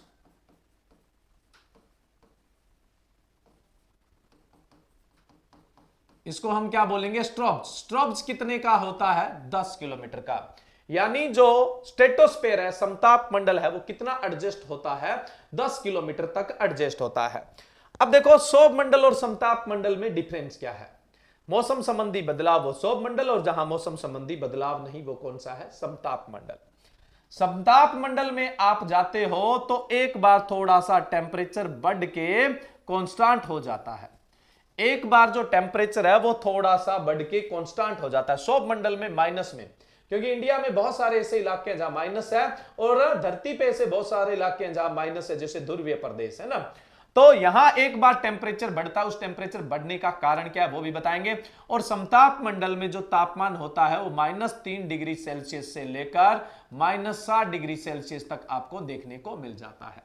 -3 से लेकर -7 डिग्री सेल्सियस तक आपको तापमान देखने को मिलता है। और समताप मंडल को अलग रखने का कारण है उसमें पाई जाने वाली ओजोन गैस। कौन सी गैस? ओजोन गैस है, वो क्या है, समताप मंडल में पाई जाती है। पूरे समताप में ओजोन फैला हुआ है और ओजोन सूर्य से आने वाली अल्ट्रावायलेट रेडिएशन यानी जो पराबैंगनी किरणें होती है उनका अवशोषण करती है। सूर्य से आने वाली जो अल्ट्रावायलेट रेडिएशन है, पराबैंगनी किरणें, उनका अवशोषण करती है। जब ये रेडिएशन का एब्जॉर्बेशन करती है तो जाहिर सी बात है टेम्परेचर बढ़ेगा, इसलिए शोभ मंडल के शीर्ष की तुलना से समताप मंडल में कुछ टेम्परेचर ज्यादा। उसके पीछे कारण है सूर्य से आने वाली पराबैंगनी किरणों को रोकना, अवशोषित करना, एब्जॉर्ब करना। ठीक है, अगर इनका एब्जॉर्वेशन नहीं होता है तो ये पराबैंगनी किरणें, अल्ट्रावायलेट रेडिएशन धरती पे आ जाती है और धरती पे आने के बाद क्लोरोफिल यानी पर्णहरित जो होते हैं उनके लिए नुकसानदायक होती है, उनको डिग्रेड, खत्म कर देती है और जंतुओं में स्किन रिलेटेड कैंसर भी कर देती है। जंतुओं में स्किन रिलेटेड, इसलिए हमेशा ही क्या है, ओजोन जो है वो धरती की सुरक्षा करती है। इसीलिए हम बोलते हैं ओजोन परत सूर्य से आने वाली पराबैंगनी किरणों को रोकती है। परत का मतलब यहां कोई भौतिक चद्दर नहीं है, ये गैसों की चद्दर है। कौन सी गैस की चद्दर है?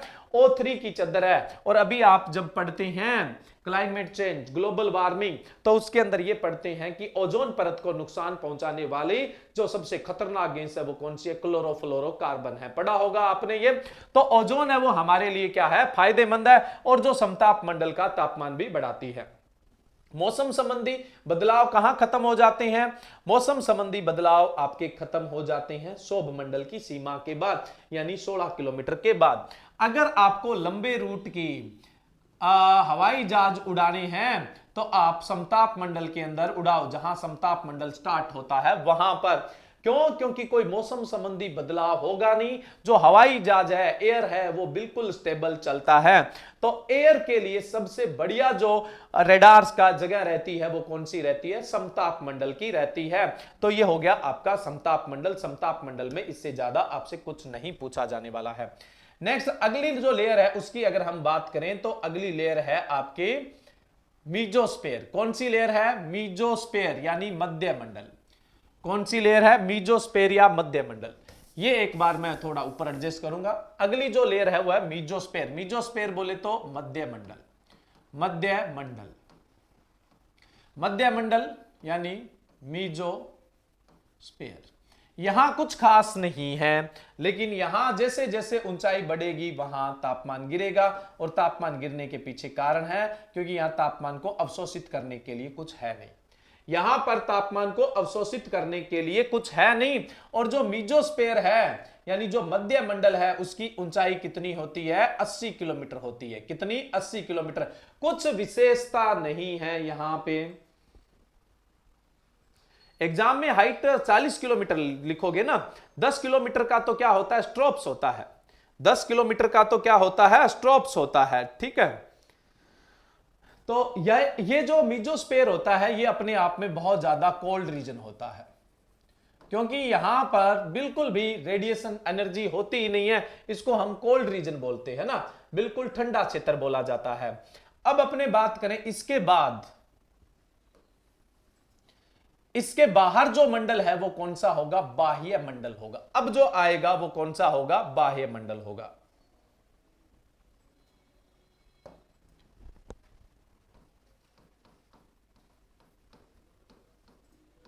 इसको हम एक्जोस्फेयर बोलते हैं। क्या बोलते हैं? एक्जोस्फेयर। क्या बोलेंगे इसको? एक्जोस्फेयर यानी बाह्य मंडल। जो सबसे बाहर है वो एक्जोस्फेयर है। यहां पे जैसे जैसे ऊंचाई बढ़ती जाती है वैसे वैसे आयनिक गैसें, चाहे वो नाइट्रस के आयनिक है, चाहे वो कार्बन डाइऑक्साइड के आयन है, चाहे वो ऑक्सीजन के है, चाहे वो हीलियम है, लिथियम है, आयनिक गैसें इसमें देखने को मिलती है। इसलिए हम क्या बोल देंगे? इसको आयन मंडल बोल देते हैं। इसको हम क्या बोल देंगे? आयन मंडल, आयनोस्फेयर बोल देते हैं। ठीक है, इसमें आयनिक गैसें देखने को मिलती है। आयनिक गैसें वो गैसें होती है जो सूर्य की रेडिएशन को बहुत ज्यादा एब्जॉर्ब करती है, जिसकी वजह से उनका टेम्परेचर बहुत ज्यादा होता है। कुछ का तो टेम्परेचर जो होता है वो 1200 डिग्री सेल्सियस तक हो जाता है, जिनको अपने एटम गैसेज के रूप में भी यूज करते हैं। यानी जब आप एक्सोस्फीयर में जाएंगे और वहां पर आयनिक गैसें जहां जहां होगी वहां टेम्परेचर बढ़ता है। तो एक्सोस्फीयर जो है उसके अंदर हम बोल देंगे कि टेम्परेचर बढ़ता है। ये गर्म होने के कारण हम इसको तापमंडल भी बोल देते हैं। इसको हम क्या बोल देंगे? तापमंडल, या फिर हम इसको बोल देते हैं थर्मोस्फेयर बोल देते हैं। थर्मोस्फेयर के पीछे कारण क्या है? जो आयनिक गैसें हैं वो जो सन रेडिएशन होती है, सोलर रेडिएशन, उसका बहुत ज्यादा एब्जॉर्वेशन करती है और बहुत ज्यादा एब्जॉर्वेशन करने की वजह से यहां का टेम्परेचर क्या हो जाता है? ज्यादा हो जाता है। ठीक है, अगर हम इसको 5 कैटेगरी में डिवाइड करते हैं तो आपको आयनिक गैसें होती है वो मीजोस्फेयर के जस्ट ऊपर देखने को मिलती है। तो मीजोस्फेयर के बाद आइनोस्फेयर, और आइनोस्फेयर के बाद हम क्या बोलते हैं? एक्सोस्फेयर बोलते हैं। आइनो के बाद हम क्या बोलेंगे? एक्सोस्फेयर, अगर 5 में बांटे। लेकिन सबसे जो स्टैंडर्ड है वो 4 का ही सबसे ठीक है। तो सबसे बाहर वाला थर्मोस्फेयर, आइनोस्फेयर या एक्सोस्फेयर, तापमंडल, आयन मंडल या बाह्य मंडल। लेकिन जब बात आ जाए 5 में तो मीजोस्फेयर के बाद आप रखेंगे आयनो, और आयनो के बाद आप कौन सा रखोगे? एक्सोस्फेयर रखोगे। ठीक है, हम यहां पे एक चीज बात कर रहे थे पेरलर के अंदर कि जब अपने धरती की सतह से 6 किलोमीटर ऊंचाई पर बढ़ते हैं तो वहां पर कुल वायुमंडल का 50% वॉल्यूम आ जाता है, और 100 मंडल तक बढ़ेंगे तो 75, और अगर आप 30 किलोमीटर की हाइट तक बढ़ गए तो टोटल एटमॉस्फेयर की 99% गैसेज आ जाती है, और आप समताप मंडल तक पहुंच गए तो समताप मंडल तक 99.9% गैसें आ जाती है। यानी कहने का मतलब मेन एटमॉस्फेयर आपका सौर मंडल में है और समताप मंडल के बाद सिर्फ एटमॉस्फेयर का नाम है, यानी गैसेज बहुत ही कम है, बहुत ही विरल आपको देखने को मिलती है। समझ में आ गई बात? यहां गैसेज बहुत विरल है क्योंकि 99.99% गैसेज तो आपकी कहां तक आ गई? समताप मंडल तक आ गई। पीछे बचा क्या? 0.1% जो ऊपर तक, जहां तक भी आपको गैस का बबल्स देखने को मिले वहां तक देखने को मिल सकती है। ये टोटल एटमॉस्फेयर की कहानी है।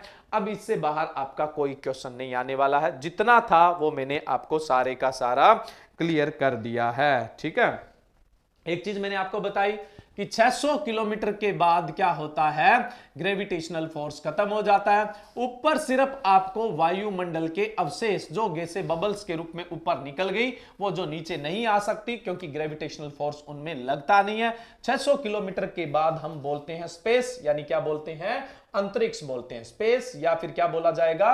अंतरिक्ष बोला जाएगा। ये है आपका एटमॉस्फेयर, ये है आपका एटमॉस्फेयर। इसका आप स्क्रीनशॉट ले लीजिए। फिर हम बात करते हैं वेदर की। एटमॉस्फेयर हो गया है, फिर उसके बाद हम वेदर की बात करेंगे।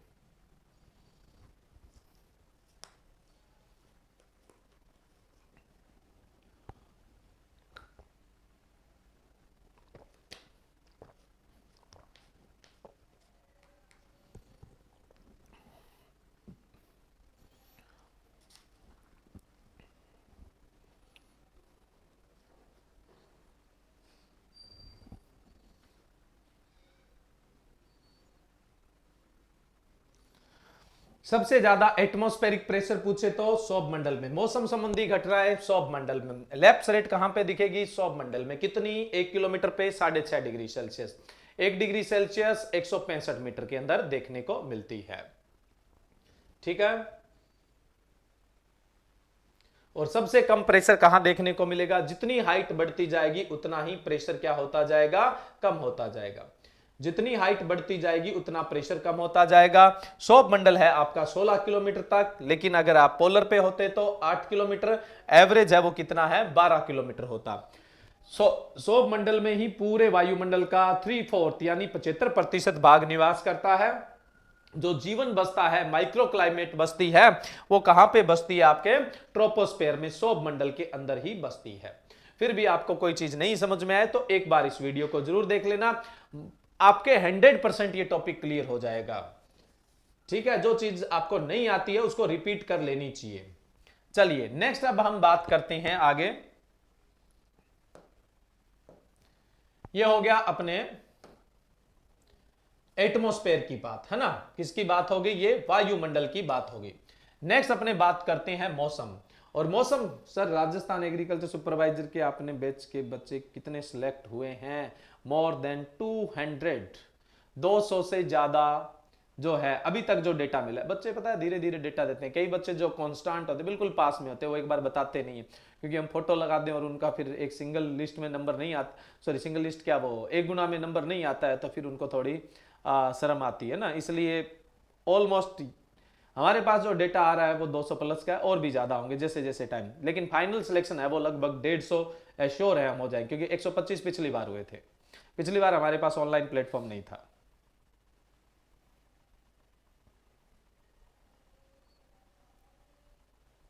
बिल्कुल ये अपलोड होगी ना। हमारी कोचिंग को चलते हुए 5-6 साल हो गए, और मुझे रन करते हुए 3 साल हो गए, 3-3.5 साल। ठीक है। टोटल पोस्ट पूरे राजस्थान में 2150 पोस्ट थी, जिसमें से 150 अपने पक्के हैं, है ना। एक कोचिंग से 150 बच्चे अगर सिलेक्ट हो जाते, पिछली बार 125 थे। बोलने को तो लोग बोल देते हैं हमारे यहाँ से 200 हुए। हर कोचिंगों का डेटा लें तो जो सिलेक्शन दिखाए जाते हैं, अगर हम टोटल कोचिंगों का डेटा लें तो शायद कहीं वो डेटा 20,000 सिलेक्शन पहुंच जाता है। टोटल जो डेटा होता है ना 20,000। हर साल जब रिजल्ट आता है तो फर्स्ट रैंक अगर हम कोचिंगों की ढूंढने लग जाएं तो लगभग 100 कोचिंगें बताती है कि हमारी फर्स्ट रैंक आई। 100 कोचिंगें बताती है हमारी फर्स्ट तो एक ही आती है ना। तो ये तो डेमोस्ट्रेशन का बिजनेस होता है। यूके पुलिस के लिए नहीं भी है, मुझे एग्रीकल्चर के अलावा नहीं पता। एग्रीकल्चर से रिलेटेड कोई चीज पूछनी होती है तो मैं बता देता हूं, बाकी चीज के लिए ध्यान के लिए टाइम ही नहीं बचता है ना, सिर्फ एग्रीकल्चर वाले ही सवाल लें। ठीक है, मौसम या वेदर, है ना, मौसम व जलवायु पढ़ रहे थे अपने, तो अब हम स्टार्ट करते हैं मौसम यानी वेदर। मैंने कहा ये जो हमने एटमॉस्फेयर पढ़ा, इसमें छोटे मोटे बदलाव होते रहते हैं। कभी रिलेटिव ह्यूमिडिटी, अपेक्षिक आर्द्रता ज्यादा होगी, कभी कम हो गई, है ना, नमी कम हो गई, कभी ज्यादा हो गई, बादल बन गए, बारिश हो गई, विंड वेलोसिटी तेज हो गई, कम हो गई। अब वेदर को समझने से पहले आपको एक चीज दिमाग में रखनी होगी। वो चीज क्या दिमाग में रखनी है, देखिए, मान लो कि ये धरती के दो क्षेत्र है। यहां पर सूर्य की किरणें सीधी पड़ रही है और यहां पे जो है सूर्य की किरणें थोड़ी तिरछी पड़ रही है। जहां तिरछी पड़ रही है वहां तापमान कम होगा, और जहां सीधी पड़ रही है वहां तापमान क्या होगा, ज्यादा। ये टेम्परेचर की बात चली है। अभी किसकी बात चली है, टेम्परेचर की। जहां पर सूर्य की किरणें तिरछी पड़ रही है वहां टेम्परेचर क्या होगा, कम होगा, और जहां सीधी पड़ रही है वहां टेम्परेचर ज्यादा होगा। जहां टेम्परेचर ज्यादा होता है वहां पे वायु दाब कम होता है, और जहां टेम्परेचर कम होता है वहां वायु दाब ज्यादा होता है। अभी अभी हमने डिस्कस किया भी, जहां टेम्परेचर ज्यादा होगा वहां एटमॉस्फेरिक प्रेशर होता है वो कम होता है। बैरोमीटर काम में लेते हैं ना एटमॉस्फेरिक प्रेशर निकालने के लिए ना, तो यहां कम होगा यहां ज्यादा होगा। और आपको पता है विंड वेलोसिटी जो होती है, जो वायु की मतलब गति होती है या वायु का जो चलन होता है, वो अधिक वायु दाब से कम वायु दाब की तरफ होता है। अधिक वायु दाब से कम वायु दाब की तरफ होता है। गुब्बारे में हवा भर दोगे, छोड़ोगे तो उससे वापस हवा निकलेगी, क्योंकि गुब्बारे के अंदर दाब ज्यादा है और बाहर कम है ना। तो उच्च वायु दाब से, हाई एटमॉस्फेरिक प्रेशर से लो एटमॉस्फेरिक प्रेशर की तरफ जो है वो हवाएं गति करती है। ये मानसून पढ़ने के लिए सबसे इंपॉर्टेंट फैक्टर है। मानसून पढ़ने के लिए ये सबसे इंपॉर्टेंट फैक्टर है जो आपको याद रखना होगा। लेकिन अभी हम वेदर की तरफ चल रहे हैं ना। अब देखो, मौसम के वो कारक जो क्रॉप पर प्रभाव, हम तो एग्रोमेट्रोलॉजी पढ़ेंगे, हम सीधा मेट्रोलॉजी अकेला नहीं पढ़ने वाले हैं। हम वेदर और वेदर फोरकास्टिंग को किसके साथ लेके चलेंगे, क्रॉप्स के साथ लेके चलेंगे, है ना। तो वेदर के वो कंपोनेंट, मौसम के वो अवयव जो फसल उत्पादन को प्रभावित करते हैं। तो अब हम बात करते हैं मौसम के अवयव की। मौसम के अवयव की बात करें तो सबसे इंपॉर्टेंट जो चीज है वो कौन सी है, लाइट। देखो, मौसम के अवयव पढ़ोगे आप या क्लाइमेट के अवयव पढ़ोगे तो उसमें पढ़ोगे light, temperature, relative humidity, wind velocity, wind direction, कई सारी चीजें पढ़ेंगे ना। हाँ बिल्कुल, हिमाचल प्रदेश में भी एडीओ की पोस्ट आ रही है, बहुत अच्छी बात है ना। अभी आई तो नहीं है शायद, अभी आई नहीं है, आने वाली है, तैयारी बरकरार रखें। देखियो, तो लाइट है, मैंने कहा जो वेदर है उसमें टेम्परेचर है, लाइट है, रिलेटिव ह्यूमिडिटी है, अपेक्षिक आर्द्रता, विंड वेलोसिटी है। तो ये सब क्या है, मौसम के अवयव है, क्लाइमेट के क्या है, कंपोनेंट है। ये क्लाइमेट के कंपोनेंट है और प्लांट की ग्रोथ के लिए सारे इंपॉर्टेंट है, लेकिन प्लांट की ग्रोथ के लिए सबसे इंपॉर्टेंट है वो लाइट है।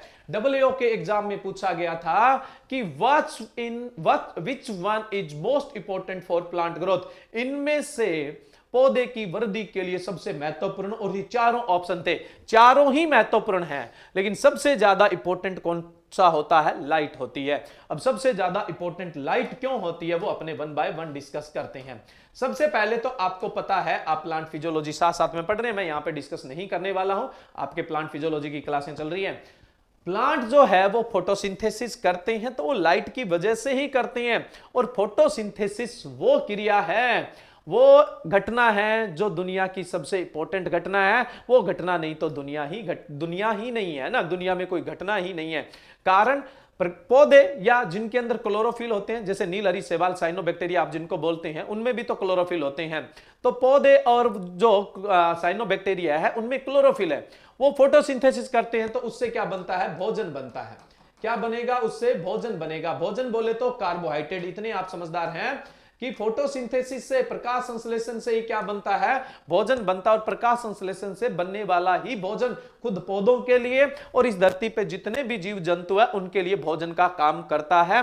तो दुनिया की सबसे इंपॉर्टेंट जो क्रिया है, जो सबसे महत्वपूर्ण क्रिया है, वो किससे संपन्न होती है, लाइट से। अब फोटोसिंथेसिस की मैं बात नहीं करने वाला, क्योंकि ये आपको प्लांट फिजियोलॉजी में पढ़ाया जा चुका है। अगर ये नहीं है तो दुनिया ही नहीं है। तो प्लांट की ग्रोथ के लिए सबसे महत्वपूर्ण फैक्टर कौन सा हुआ, लाइट। सबसे इंपॉर्टेंट कौन सा हुआ, लाइट हुआ। क्लियर है। लाइट सबसे पहले किसमें चाहिए, प्रकाश संश्लेषण में, फोटोसिंथेसिस में। दूसरा क्या होता है, पौधों के अंदर पुष्पन के लिए, यानी फ्लावरिंग के लिए, फ्लावर इनिशिएशन के लिए, पुष्पन के लिए एक पर्टिकुलर ड्यूरेशन के प्रकाश की आवश्यकता होती है, यानी प्रकाश के एक काल की, यानी प्रकाश की एक अवधि की आवश्यकता होती है, जिसको हम दीप्त कालिता या फोटोपीरियोडिज्म बोलते हैं, जो आपको प्लांट फिजियोलॉजी में करवाया जा चुका है, जिसको हम दीप्त कालिता या फोटोपीरियोडिज्म कहते हैं। अब जब आपको फोटोपीरियोडिज्म करवा दिया, तो अब मुझे कुछ ज्यादा करवाने की जरूरत नहीं है, लेकिन मैं मोटा मोटा कॉन्सेप्ट आपको बता देता हूं, जो कम ड्यूरेशन, वैसे करवाया हुआ है, ज्यादा लंबा टाइम नहीं हुआ है, करवाया हुआ है आपको, ठीक है। वास्तव में तो वास्तव में तो आपको प्लांट है वो शॉर्ट डे प्लांट, यानी लघु दिवस पादप, लॉन्ग डे प्लांट यानी दीर्घ दिवस पादप, और डे न्यूट्रल प्लांट, चार ही कैटेगरी होती है। ये कोई कैटेगरी नहीं होती है मिड डे प्लांट वाली, लेकिन इसका कारण है मिड डे प्लांट कैटेगरी रखने का, वो हम अभी बात करेंगे। शॉर्ट डे प्लांट जिनके कम प्रकाश में ही पुष्पन हो जाता है, ये दायरा आपको ममता मैडम ने प्लांट फिजियोलॉजी में बता दिया था। तो कम अवधि के प्रकाश में, यानी छोटे दिनों के अंदर जिनमें पुष्पन होता है, वो कौन से प्लांट कहलाते हैं, शॉर्ट ड्यूरेशन प्लांट्स कहलाते हैं, या जिसको हम क्या बोल देते हैं, शॉर्ट ड्यूरेशन नहीं, शॉर्ट डे प्लांट कहलाते हैं। क्या कहलाते हैं, एसडीपी, शॉर्ट डे प्लांट, जिनमें कम अवधि के अंदर क्या हो जाता है, पुष्पन हो जाता है। अलग अलग क्लासिफिकेशन है, कई साइंटिस्टों ने कहा 9 घंटे से कम प्रकाश मिलने पे, कईयों ने कितना ही बोला, लेकिन हम एग्रीकल्चर में अगर क्वेश्चन सही करना चाहते हैं तो अब 12 घंटे का दायरा याद रखिए। 12 घंटे से कम प्रकाश में जिसमें पुष्पन हो जाता है, एक दिन में 12 घंटे के प्रकाश की लगातार अवधि, और 12 घंटे से ज्यादा की अवधि मिलती है तब पुष्पन होता है, तो अब हम उसको लॉन्ग डे प्लांट बोल देते हैं। 12 घंटे से कम अवधि मिलने पर, यानी 12 घंटे का कंटिन्यू लाइट का जो ड्यूरेशन है उससे कम मिलता है तो शॉर्ट डे है, और उससे ज्यादा मिलता है तो उसको हम क्या बोल देते हैं, लॉन्ग डे। अगर आपको क्वेश्चन सही करना है, अलग अलग जो साइंटिस्ट हैं उनके अलग अलग पैरामीटर है, वो आपको ममता मैडम ने बताए होंगे, क्योंकि बहुत सारे साइंटिस्ट कहते हैं जिनको 9 घंटे से कम प्रकाश की आवश्यकता होती है वो शॉर्ट डे है, जिनको 12 घंटे से ज्यादा प्रकाश की आवश्यकता होती है वो लॉन्ग डे है। लेकिन अपने को इस कॉन्सेप्ट पे नहीं चलना, इसके पीछे बहुत सारे कारण है जो प्लांट फिजियोलॉजी के अंदर मैटर करते हैं।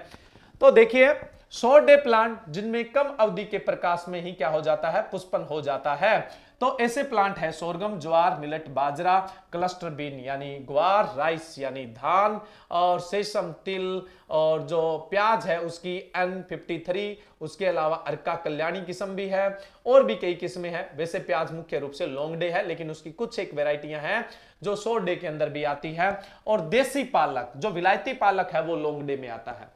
जो इंडियन स्पिनच जिसको बोला जाता है, या इंडियन बीट जिसको बोला जाता है, वो किसमें आता है, शॉर्ट डे प्लांट में।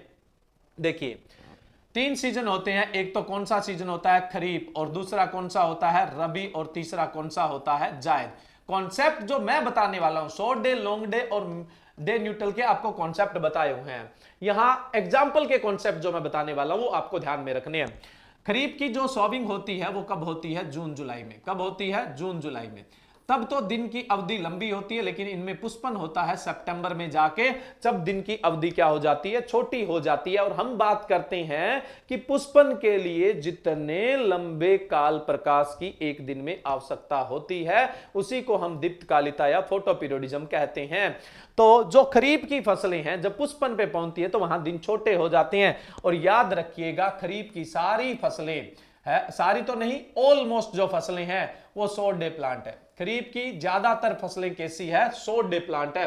जो रबी है वो लगाया जाता है अक्टूबर नवंबर में, उस समय दिन छोटे होते हैं। लेकिन पुष्पन है वो जनरली मार्च में देखने को मिलता है, उस समय दिन है वो बड़े होने लग जाते हैं। बड़े होने लग नहीं जाते, बड़े हो जाते हैं। तो यहां पे आपको पुष्पन के समय क्या है? लंबी अवधि का दिन देखने को मिलता है, लॉन्ग डे देखने को मिलता है। और रबी की अधिकांश फसलें होती है वो लॉन्ग डे प्लांट होती है। रबी की जो अधिकांश फसलें हैं वो कैसी होती है? लॉन्ग डे प्लांट होती है। और खरीफ की जो अधिकांश फसलें होती है वो कैसी होती है? शॉर्ट डे प्लांट होती है। रह जाएगा याद। अब बात बची जायद की। जायद की अगर बात करें तो ये लगता है आपका फरवरी मार्च में। कब लगता है? फरवरी मार्च में। पुष्पन आता है इसके अंदर मई में, उस समय दिन बहुत लंबे होते हैं। तो जायद में आप लॉन्ग डे प्लांट लगा सकते हैं लेकिन शॉर्ट डे नहीं लगा सकते हैं। लेकिन फिर भी प्रैक्टिकली लॉन्ग डे प्लांट नहीं लगाए जाते हैं, कारण अभी बताएंगे। क्योंकि लॉन्ग डे प्लांट होते हैं वो रबी में लगते हैं और वो ठंडी जलवायु के हैं। और जब जायद आता है तब गर्मी पड़ने लग जाती है तो नहीं लगते हैं। तो अब जायद में क्या लगता है उसकी भी अपने बात करते हैं। लेकिन देखिए शॉर्ट डे और लॉन्ग डे में आपको अंतर पता लग गया होगा। लॉन्ग डे रबी के एग्जांपल मिलेंगे, जैसे वीट है यानी गेहूं, चिकपी चना, मस्टर्ड सरसों, बार्ले जौ, ओट जई, लेंटिल मसूर, अनियन प्याज, गार्लिक लहसुन, कोल क्रॉप गोभी वर्गीय सब्जियां, कैरेट यानी गाजर, रेडिश यानी मूली, टर्निप यानी सलजम, शुगर बीट यानी चुकंदर और विलायती पालक यानी स्पिनच, ये लॉन्ग डे के अंदर आते हैं। डे न्यूट्रल प्लांट्स ऐसे प्लांट्स जिन पे पुष्पन के लिए लाइट ड्यूरेशन का कोई इफेक्ट नहीं पड़ता है उनको डे न्यूट्रल या दिवस निष्प्रभावी, चाहे उनको लाइट दिन में 5 घंटे, 10 घंटे, 15 घंटे कितनी ही मिले, लेकिन उनमें पुष्पन अपने हिसाब से होना ही होना है। यानी लाइट ड्यूरेशन से जिन पे कोई फर्क नहीं पड़ता वो कौन सा होता है? डे न्यूट्रल प्लांट होता है, दिवस निष्प्रभावी होता है। इसके एग्जाम्पल है टोमेटो, टमाटर, ब्रिंजल, बैंगन, चिली मिर्च, ओकरा, भिंडी, कुकर बीट्स यानी कद्दू वर्गीय, काउपी यानी चावला, ग्रीन ग्राम यानी मूंग, ब्लैक ग्राम यानी उड़द, मोठ, उसके अलावा पीन यानी पी बोले तो मटर, और धान की पद्मा और जया किस्में। धान की पद्मा और जया किस्में इंपॉर्टेंट है, ध्यान रखिएगा इनको। धान की पद्मा और जया ये भी डे न्यूट्रल है। अब देखिए डे न्यूट्रल को अगर मौसम का कोई और फैक्टर, मौसम का कोई और कारक प्रभावित न करे तो जो डे न्यूट्रल है उसको आप तीनों ही सीजन में, क्योंकि क्या है लाइट इफेक्ट नहीं डाल रही, खरीफ में लगाइए, रबी में लगाइए, जायद में लगाइए, बट मौसम का कोई और फैक्टर इनको प्रभावित नहीं करना चाहिए। अब जैसे मटर है वो डे न्यूट्रल है, डे न्यूट्रल है, लेकिन वो क्या है? टेम्परेचर के लिए सेंसिटिव है, तापमान के लिए संवेदनशील है, अधिक तापमान में लग ही नहीं सकती। तो मटर डे न्यूट्रल होते हुए सिर्फ हम रबी में लगा पाते हैं, है तो डे न्यूट्रल। वहीं पे टमाटर, बैंगन, मिर्च पूरे साल लगते हैं क्योंकि टेम्परेचर के लिए ज्यादा सेंसिटिव नहीं है, तीनों ही सीजन में इनको अपने आसानी से ग्रो किया जा सकता है। तीनों ही सीजन में इनको आप आसानी से ग्रो कर सकते हैं, तीनों ही सीजन में लगा सकते हो। कौन से में? खरीफ में, रबी में और जायद में। वहीं पे कुकर बिट्स है, सर्दी नहीं सहन कर सकते तो आप उसको जायद में लगा सकते हो, और कुकर बिट्स को तो जायद सीजन की क्रॉप्स बोला भी जाता है। जायद में लगा सकते हो और खरीफ में लगा सकते हो, रबी में ठंड पड़ती है नहीं लगा सकते इनको, है ना। क्यों? क्योंकि इनको टेम्परेचर इफेक्ट डाल रहा है। ऐसे ही भिंडी की बात करूं तो भिंडी जो है वो लो टेम्परेचर के लिए सेंसिटिव है, कम तापमान के लिए संवेदनशील है, तो आप उसको गर्मी और वर्षा में लगा सकते हैं। सेम ऐसा ही अगर मैं बात करूं तो भिंडी के अलावा मूंग, मोठ, उड़द है, ये डे न्यूट्रल भी है और शॉर्ट डे, इसकी जो मूंग, मोठ, उड़द है ना, इनकी तो शॉर्ट डे वेराइटीज भी है। मूंग, मोठ, उड़द की बहुत सारी वेराइटियां शॉर्ट डे हैं और मूंग और उड़द की बहुत सारी वेराइटियां हैं वो क्या है? डे न्यूट्रल भी है। तो डे न्यूट्रल वाली को आप जायद में भी लगाइए, खरीफ में लगाइए, लेकिन आप रबी में नहीं लगा सकते क्योंकि कम तापमान के प्रति क्या होता है? संवेदनशील होता है। तो लाइट तो इनको कोई भी सीजन में लगाओ अलाउ करता है, लेकिन मौसम का और कोई फैक्टर अगर इनको प्रभावित नहीं करे। तो अब ध्यान रखना जायद में हमेशा डे न्यूट्रल ही लगते हैं। जायद में कौन से लगते हैं? हमेशा डे न्यूट्रल प्लांट्स ही लगते हैं, लॉन्ग डे लगाए नहीं जा सकते क्योंकि जो टेम्परेचर है उसका इफेक्ट पड़ जाता है। तो जायद में डे न्यूट्रल, बाकी खरीफ में short debt plus day neutral लगा सकते हैं, और रबी के अंदर long day plant plus day neutral लगा सकते हैं, और जायद में आप सिर्फ मेनली कौन से लगाते हो? डे न्यूट्रल प्लांट्स है उनको ही लगाते हो। जो गन्ना होता है उसको 12 से 13 घंटे एरोइंग के लिए लाइट की नीड होती है, यानी एरोइंग गन्ने में पुष्प क्रम जो आता है उसको हम एरोइंग बोलते हैं, पुष्पन के लिए 12 से 13, यानी न तो वो शॉर्ट डे में वाले में प्रॉपर है, न लॉन्ग डे वाले में, बीच की सी कंडीशन है, इसलिए हम उसको क्या बोल देते हैं? मिड डे प्लांट बोल देते हैं। क्या बोल देते हैं इसको? Mid day. 12 घंटे इसको लाइट चाहिए। लेकिन अगर मिड डे कैटेगरी वास्तव में तो है ही नहीं, अगर मिड डे कैटेगरी नहीं आती है तो आप इसको किसमें रखोगे? शॉर्ट डे प्लांट में। किसमें रखोगे आप इसको? शॉर्ट डे प्लांट में रखोगे। मिड डे को भी क्या है? इंटरमीडिएट कंडीशन है, ये बीच की स्थिति है, इसलिए क्या कर दिया जाता है? शॉर्ट डे इंटरमीडिएट प्लांट और लॉन्ग डे इंटरमीडिएट प्लांट, दो कैटेगरी डिवाइड कर देते हैं मिड डे प्लांट की। तो जो शुगर केन है वो शॉर्ट डे इंटरमीडिएट प्लांट के अंदर आता है, शॉर्ट डे इंटरमीडिएट प्लांट के अंदर आता है। कमर्शियल व्यवसायिक स्तर पर लॉन्ग डे इंटरमीडिएट प्लांट नहीं है, तो शुगर केन क्या है? Short day intermediate plant. ये कैटेगरी आ जाए तो ये करना है, मिड डे आ जाए तो मिड डे करना है, ये दोनों ही नहीं आए तो आप इसको कौन सी श्रेणी में रखोगे? शॉर्ट डे की श्रेणी में रखोगे। ये बहुत ही इंपॉर्टेंट चीज है जो आपको ध्यान में रखनी है, ठीक है। नेक्स्ट अपने चलते हैं, लाइट की और कहां जरूरत पड़ती है। देखो बहुत सारे ऐसे प्लांट होते हैं जो लाइट की तरफ ग्रो करते हैं, सारी शाखाएं होती है वो भी लाइट की तरफ ही ग्रो करती है। लाइट की तरफ ग्रो करती है वो कैसी ग्रोथ है? एक फोटोट्रोपिज्म ग्रोथ है। कैसी ग्रोथ है? फोटोट्रोपिज्म। कुछ प्लांट होते हैं जो लाइट की तरफ ही बेंट हो जाते हैं, bending of the plant towards the light, प्रकाश की तरफ किसी पौधे का घूम जाना क्या कहलाता है? फोटोट्रोपिज्म। जैसे सनफ्लावर, सूरजमुखी कैसा गुण दिखाती है? फोटोट्रोपिज्म। प्रकृति में बहुत सारे प्लांट है जो फोटोट्रोपिज्म प्रॉपर्टी दिखाते हैं। एक होता है फोटोसेंसिटिव। फोटोसेंसिटिव का मतलब होता है कुछ प्लांट होते हैं वो पर्टिकुलर सीजन की लाइट के अंदर ही ग्रो होते हैं, उनको वही पर्टिकुलर लाइट पसंद होती है, तो उसको हम फोटोसेंसिटिव बोलते हैं। वो दूसरी लाइट में उगना पसंद ही नहीं करते। तो फोटोसेंसिटिव का एक बहुत बेहतरीन एग्जाम्पल है, वो कौन सा है? पी। पी बोले तो मटर। फोटोसेंसिटिव का एक बहुत बेहतरीन एग्जाम्पल है, वो कौन सा है? पी। तो पी आपको अच्छे से ध्यान में रखना है। नेक्स्ट चलें अपने, लाइट की और कहां पे नीड होती है। देखो लाइट की जो क्वालिटी होती है वो बहुत मैटर करती है। लाइट की जो तरंग दैर्घ्य होती है जनरली वो कितने के बीच में होती है? 0.4 से लेकर 0.7 माइक्रोन के बीच में होती है। 0.4 से 0.5 माइक्रोन वाली होती है उसको हम स्क्रिय में रखते हैं, और 0.5 से 0.6 वाली होती है ऑरेंज, उसको भी स्क्रिय में रखते हैं।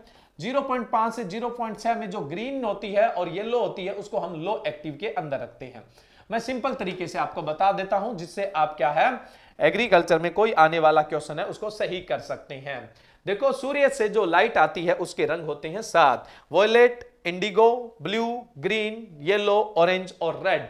इनको हम क्या बोलते हैं? अतुल बिल्कुल अभी लेक्चर के एंड में बता दूंगा, है ना। हेलियोट्रोपिज्म और फोटोट्रोपिज्म में अंतर बता दूंगा, ठीक है। सिर्फ जस्ट ये लाइट का ही पढ़ेंगे अपने, और उससे ज्यादा नहीं, आज क्लास अपनी बहुत लंबी हुई है। देखिए violet, indigo, blue, green, yellow, orange और रेड। देखो जो ग्रीन होती है वो लगभग न्यूट्रल होती है ना, लो एक्टिव होती है। ग्रीन जो होती है वो लो एक्टिव होती है। ग्रीन से आप इधर चलोगे तो हार्मफुल यानी नुकसानदायक आवृत्ति बढ़ जाएगी, जिसमें से वॉयलेट तो पूरी तरह से नुकसानदायक है।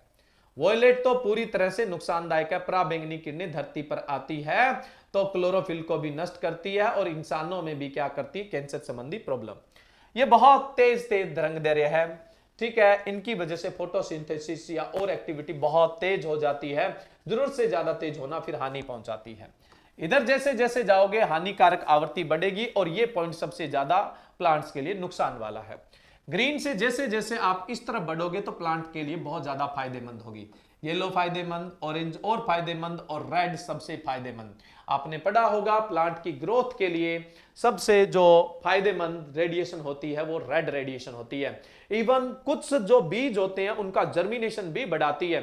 सूर्य उदय और सूर्य अस्त के सामने, अगर सूर्य उदय और सूर्य अस्त होते समय बीजों को अगर उस लाइट के सामने रख देते हैं जो रेड लाइट आती है तो उससे जर्मिनेशन परसेंटेज बढ़ता है। ये जो रेड लाइट है ये प्लांट की क्या है, ग्रोथ भी बढ़ाती है, क्वालिटी भी बढ़ाती है और सीड जर्मिनेशन भी बढ़ाती है। तंबाकू के जो फार्मर है वो तंबाकू के बीजों को लगाने से पहले क्या करते हैं, रेड रेडिएशन से ट्रीटमेंट देते हैं, यानी लाल तरंग धैर्य से उपचार देते हैं। नेक्स्ट जो रेडिएशन है वो क्या करती है, धरती पे टेम्परेचर वो ही क्रिएट करती है। रेडिएशन है वो ही धरती पे क्या करती है, टेम्परेचर क्रिएट करती है। सोचने वाली बात है, धरती पर जो रेडिएशन आती है तो इस धरती पे जो भी ऑब्जेक्ट है, चाहे प्लांट है चाहे धरती है, इन रेडिएशन को अवशोषित करती है और इस अवशोषित करने से ही तापमान उत्पन्न होता है। यानी तापमान भी कौन उत्पन्न करता है, प्रकाश ही तो करता है, लाइट ही तो करती है। तो सबसे इंपॉर्टेंट हुआ क्या, लाइट। इस दुनिया में सबसे इंपॉर्टेंट क्या है, लाइट। अब देखो धरती पर जितनी किरणें आती है उनको हम बोल देते हैं इनकमिंग रेडिएशन, यानी आपतित किरणें। आपतित किरणें, धरती पर जितनी भी किरणें आती है उनको बोलेंगे आपतित किरणें। क्या बोलेंगे उनको अपने, आपतित किरणें। जितनी आती है वो सारी की सारी अवशोषित नहीं होती, कुछ अवशोषित होती है और कुछ परावर्तित होकर चली जाती है। कुछ परावर्तित होकर क्या है, चली जाती है। उनको हम बोलते हैं परावर्तित किरणें। क्या बोल देते हैं, परावर्तित किरणें। जो आती है वो इनकमिंग है, जाती है वो रिफ्लेक्ट होकर, वो रिफ्लेक्टेड रेडिएशन है। और इनका प्रतिशत रेशो निकाल लेते हैं तो वो एल्बिडो कहलाता है। प्रतिशत रेशो निकाल लेते हैं तो वो एल्बिडो कहलाता है। ये इंग्लिश में लिखा हुआ है फॉर्मूला और ये मैंने यहां पे हिंदी में भी लिख दिया। अब गौर करने वाली बात है, एल्बिडो क्या है, जो धरती पे आती है किरणें वो आपतित है और जो अवशोषित हो जाती है वो अवशोषित है, एब्जॉर्ब रेडिएशन है। उसमें से जो परावर्तित हो जाती है वापस चली जाती है वो रिफ्लेक्टेंट रेडिएशन या परावर्तित है। परावर्तित किरणों और आपतित किरणों का प्रतिशत अनुपात ही क्या कहलाता है, एल्बिडो। एल्बिडो आपको बहुत सारी चीजें बता देता है। देखो यहां पे दो कंडीशन है, देखिए कंडीशन ए और कंडीशन बी, दोनों आपको क्लियर दिख रहे हैं, कलर का कोई इश्यू नहीं होना चाहिए। दो कंडीशन है, कंडीशन ए और कंडीशन बी, ठीक है। अब देखिए ए कंडीशन में आपतित किरणें हमेशा कितनी है, 100 मानो। इसमें जितनी किरणें आ रही है उसका 20 अवशोषित हो रहा है, 20 ही अवशोषित हो रहा है, 80 क्या हो रहा है, परावर्तित। ऊपर परावर्तित लिखना होता है ना, परावर्तित कितना हो रहा है, 80 परावर्तित हो रहा है। ये कंडीशन ए का है और इसका एल्बिडो आएगा 80%। दूसरी जो कंडीशन है, यहां पे जितनी किरणें आ रही है उसका 100 किरणें आ रही है, उसका 90% अवशोषित हो रहा है और परावर्तन कितना हो रहा है, सिर्फ 10 परावर्तन हो रहा है। एल्बिडो कितना है, 10% है। अब फटाफट आप सब लोग उत्तर दीजिए कि तापमान किसका ज्यादा है। फटाफट बताइए तापमान किसका ज्यादा, ए का या बी का। तापमान ए का, सोच के आंसर देना, आपके सामने डायग्राम भी है और सवाल किया हुआ भी है।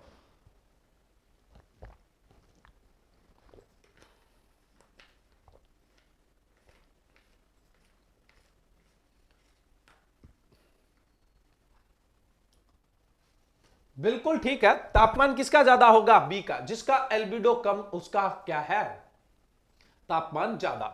आपको बोल दे कि किसी सतह का एल्बिडो 20 है, आप बता दोगे जितनी आपतित किरणें आ रही है उसमें से 20 परावर्तन होती है, 80 अवशोषित होती है। बता सकते हैं ना, मैंने तो सिर्फ एल्बिडो बोला 20 है, आप बोलोगे जितनी आती है उसका 20% परावर्तन होता है, 80 अवशोषित होता है। यानी एल्बिडो क्या है, सारी चीजें बता गया, आपतित कितनी है, परावर्तित कितनी है और अवशोषित कितनी है। इसीलिए अपने क्या है, एल्बिडो निकाला जाता है। जिसका एल्बिडो कम उसका टेम्परेचर क्या होगा, हमेशा ज्यादा। टेम्परेचर और एल्बिडो के बीच में जो रिलेशन होता है, टेम्परेचर और एल्बिडो के बीच में जो रिलेशन होता है तापमान और एल्बिडो में, वो वित अनुक्रमापाती होता है, रेसिप्रोकल यानी नेगेटिव। एल्बिडो कम है तो तापमान ज्यादा, एल्बिडो ज्यादा है तो तापमान क्या है, कम है। अब अलग अलग सतह का एल्बिडो अगर हम देखें तो चांद का एल्बिडो है 6 से 8, यानी चांद से परावर्तन बहुत कम होता है। जो चीज परावर्तन करती है वो हमें गर्म लगती है। मान लो ये सतह है, इस पर जितनी किरणें आ रही है ये अवशोषित कर रही है, आप पे रिफ्लेक्शन पड़ ही नहीं रहा, तो आप पे तो गर्म, मतलब आपको तो गर्म फील नहीं हो रहा है ना। ये खुद गर्म है लेकिन प्रभाव के साथ छोड़ रहा है, ठंडा छोड़ रहा है। जो खुद गर्म होता है वो बाहर प्रभाव कैसे छोड़ेगा, ठंडा, क्योंकि वो एब्जॉर्ब कर लेता है। कोई भी हल्के रंग की या चमकदार सतह होती है उसमें एल्बिडो हमेशा ही क्या होता है, जो चमकदार या हल्के रंग की सतह होती है उसका एल्बिडो ज्यादा होता है, टेम्परेचर कम। जो गहरे रंग की होती है, अब जैसे काली मिट्टी की बात करें या कोई भी गहरे रंग की जो सतह होती है, उसका एल्बिडो कम होता है, यानी टेम्परेचर क्या होता है, ज्यादा। ये तो आप अच्छी तरह जानते हैं। गर्मियों में सफेद कपड़े, अरबियन जो लोग हैं, जो शेख वगैरह आपने देखा होगा सफेद चोगे पहन के रखते हैं, वहां गर्मी पड़ती है तो वहां सफेद कपड़े पहनने का।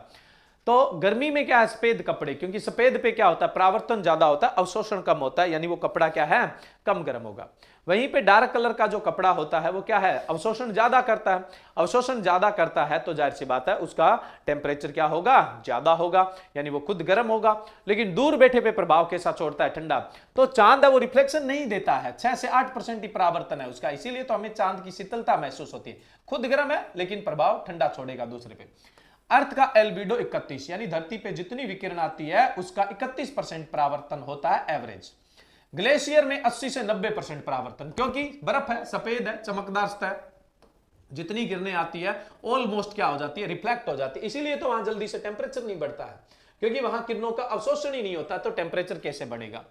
फ्रोस्ट लिखा, ये फॉरेस्ट लिखना था, क्या लिखना था, फॉरेस्ट यानी जंगल। जंगल का एल्बिडो कितना होता है, 10 से 20% होता है। क्यों, क्योंकि पौधे ज्यादा लाइट अवशोषित करते हैं, तो परावर्तन सिर्फ क्या है, 10 से 20। एल्बिडो परसेंटेज का मतलब सीधा परावर्तन परसेंटेज, दिमाग में बिठा के रखिए। तो जंगल में तो जाहिर सी बात है परावर्तन कम होगा, क्योंकि प्लांट है वो फोटोसिंथेसिस के लिए रेडिएशन का एब्जॉर्ब करते हैं। कल्टीवेटेड जो लैंड होता है वहां 10 से 25%। ये डिपेंड करता है मिट्टी किस प्रकार की, काली मिट्टी है तो एल्बिडो कम होगा, हल्की मिट्टी है तो ज्यादा होगा। अगर कोई वेजिटेशन लगी हुई है तो एल्बिडो कम होगा, खाली पड़ती भूमि है तो जाहिर सी बात है एल्बिडो ज्यादा होगा। ये वेरिएशन देखने को मिलता है। घास के मैदान की बात करें तो वहां एल्बिडो 25 से 30 के बीच में होता है। और पानी की बात करें, साफ सुथरा पानी है बिल्कुल, तो एल्बिडो क्या होगा, बहुत ज्यादा परावर्तन, क्योंकि पानी साफ है तो रिफ्लेक्शन बहुत ज्यादा। पानी में जितनी अशुद्धि मिलती जाती है उतना ही एल्बिडो क्या होता जाता है, कम होता जाता है, यानी तापमान बढ़ता जाता है। क्योंकि जितना गंदा होगा पानी, जितना उसमें कोई वेस्ट मटेरियल मिलता जाएगा, उतना ही पानी का टेम्परेचर बढ़ता जाता है। तो पानी है उसका जो एल्बिडो होता है वो कितना होता है, 10 से 60% तक एल्बिडो देखने को मिलता है। तो कई बार एल्बिडो पूछ लिया जाता है। तो मौसम के जो कारक है, अवयव है, उसमें सबसे पहले हमने बात की है लाइट की, है ना। नेक्स्ट लेक्चर कल अपने फिर मॉर्निंग में क्लास लेंगे। ये बेसिक जो है वेदर एंड क्लाइमेट का, वो अपने सिर्फ मॉर्निंग क्लास में, इवनिंग वाली अपने हूबहू सिस्टम से चलती रहेगी। तो कल से अपने डिस्कस करेंगे अगले जो अवयव है, यानी टेम्परेचर से स्टार्ट करेंगे। तो आज बस इतना ही। उम्मीद है आप लोगों को बेहतरीन तरीके से समझ में आ गया होगा। अब मेरे से एक क्वेश्चन पूछा था अतुल ने शायद पूछा था, अच्छा हाँ भी अतुल का क्वेश्चन आ गया। फोटोट्रोपिज्म, फोटोट्रोपिज्म तो मैंने बता दिया कि जो लाइट है उसकी तरफ अगर प्लांट है उसका मूवमेंट होता है, समझ रहे हो आप, लाइट की तरफ प्लांट का अगर मूवमेंट होता है तो वो क्या होता है, फोटोट्रोपिज्म होता है, ठीक है।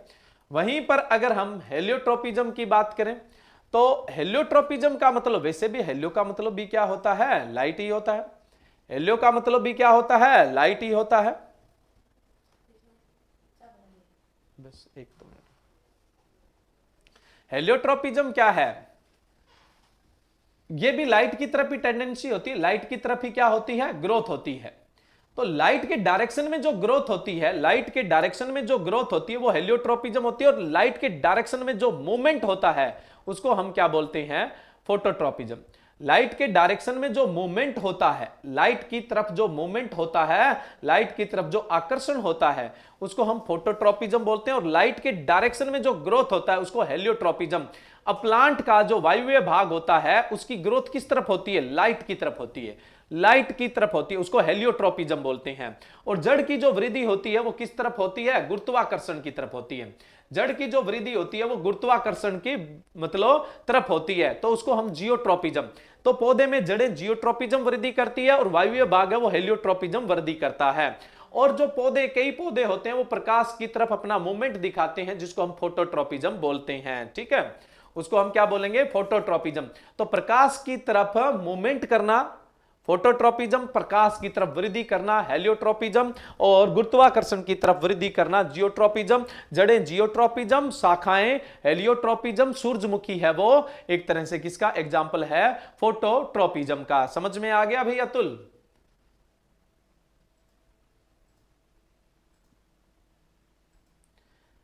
सुमित आप अभी 2 बजे तक क्लास है, 2:30 बजे मेरे को फोन कर लेना। या मैडम के नंबर।